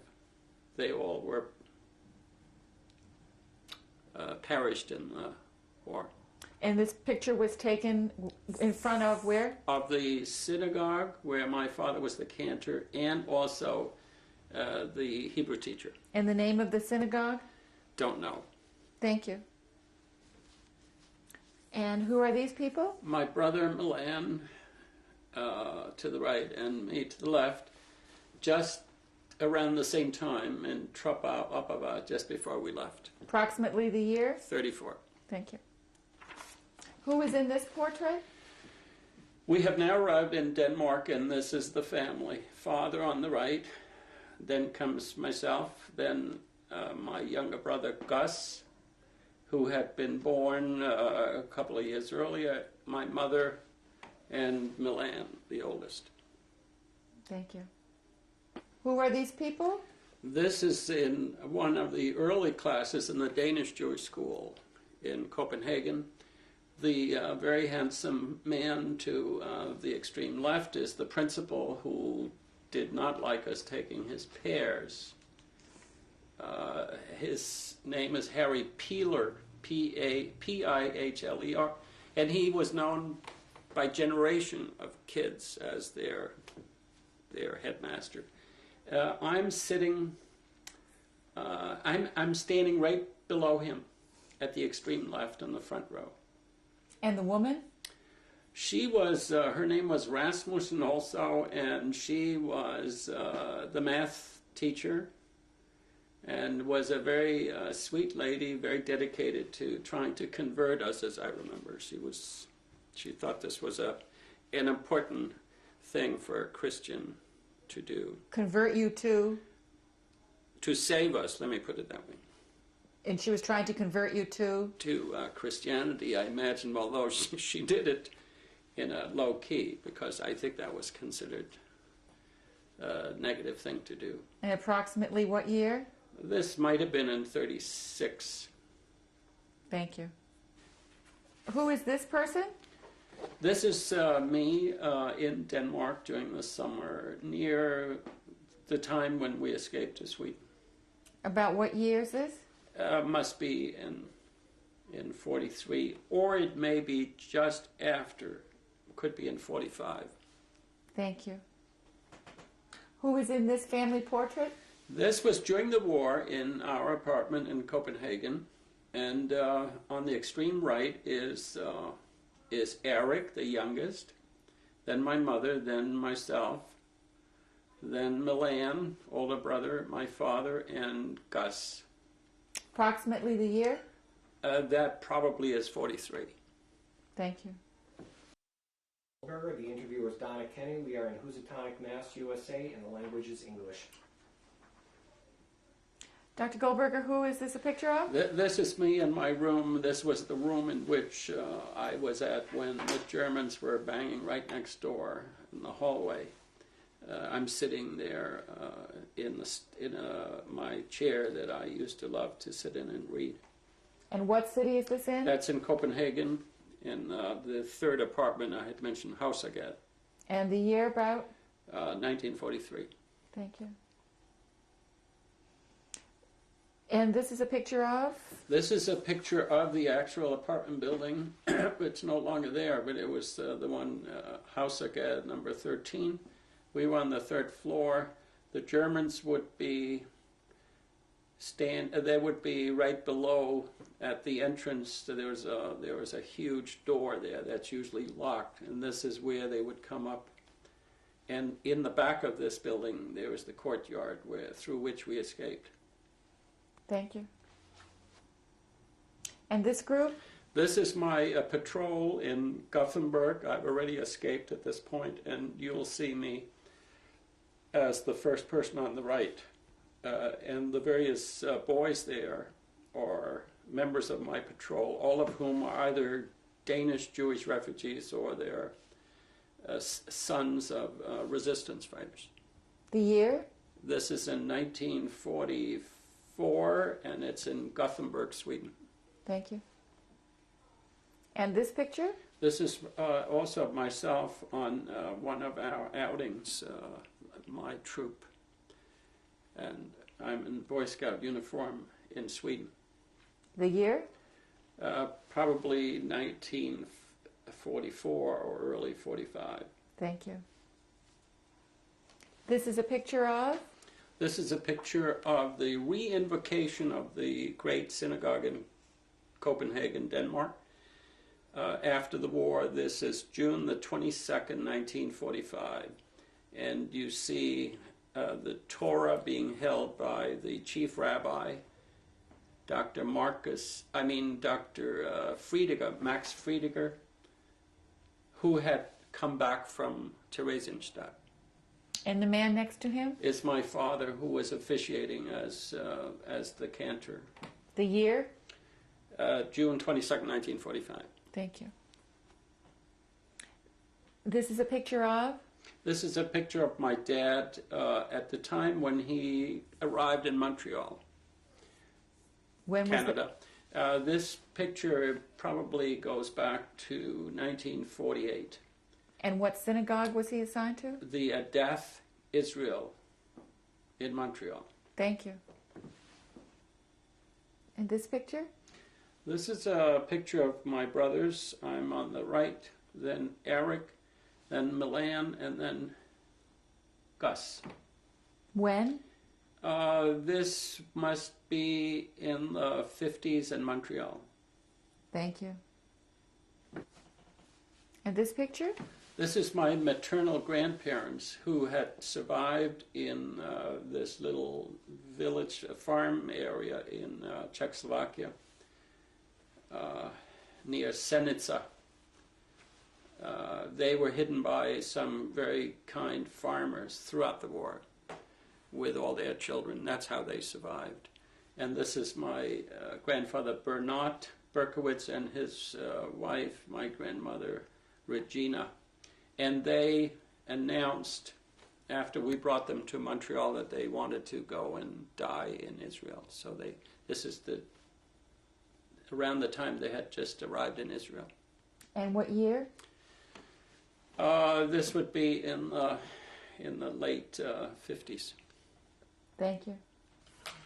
And who is this man? This is my dad, a very proud moment where he gets an honorary degree from the Union Theological Seminary in New York, because he was involved in establishing the Cantor Seminary.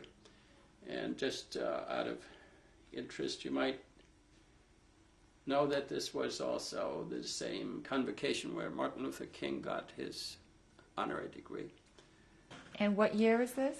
That I find difficult. I think it's in the mid-60s, New York City. Thank you. And this group is? This group is a wedding party made up of my parents, who are sitting on the right, and my uncle, who is in the back. He's the second one to the left, standing. And in front on the left is the chief rabbi, Friediger, and his wife. The wedding was in 1939, and I think of this as what life was like before the war. And where is this? This is in Copenhagen. Thank you. Oh, I was too early.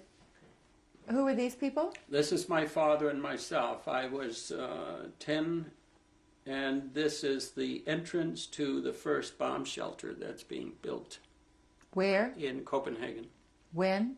1940. Thank you. And can you tell me about this last picture? This last picture is taken here in the country, and it's my daughter, Jessica. And it is probably around the time when she graduated from school. I think it must be in the late 80s.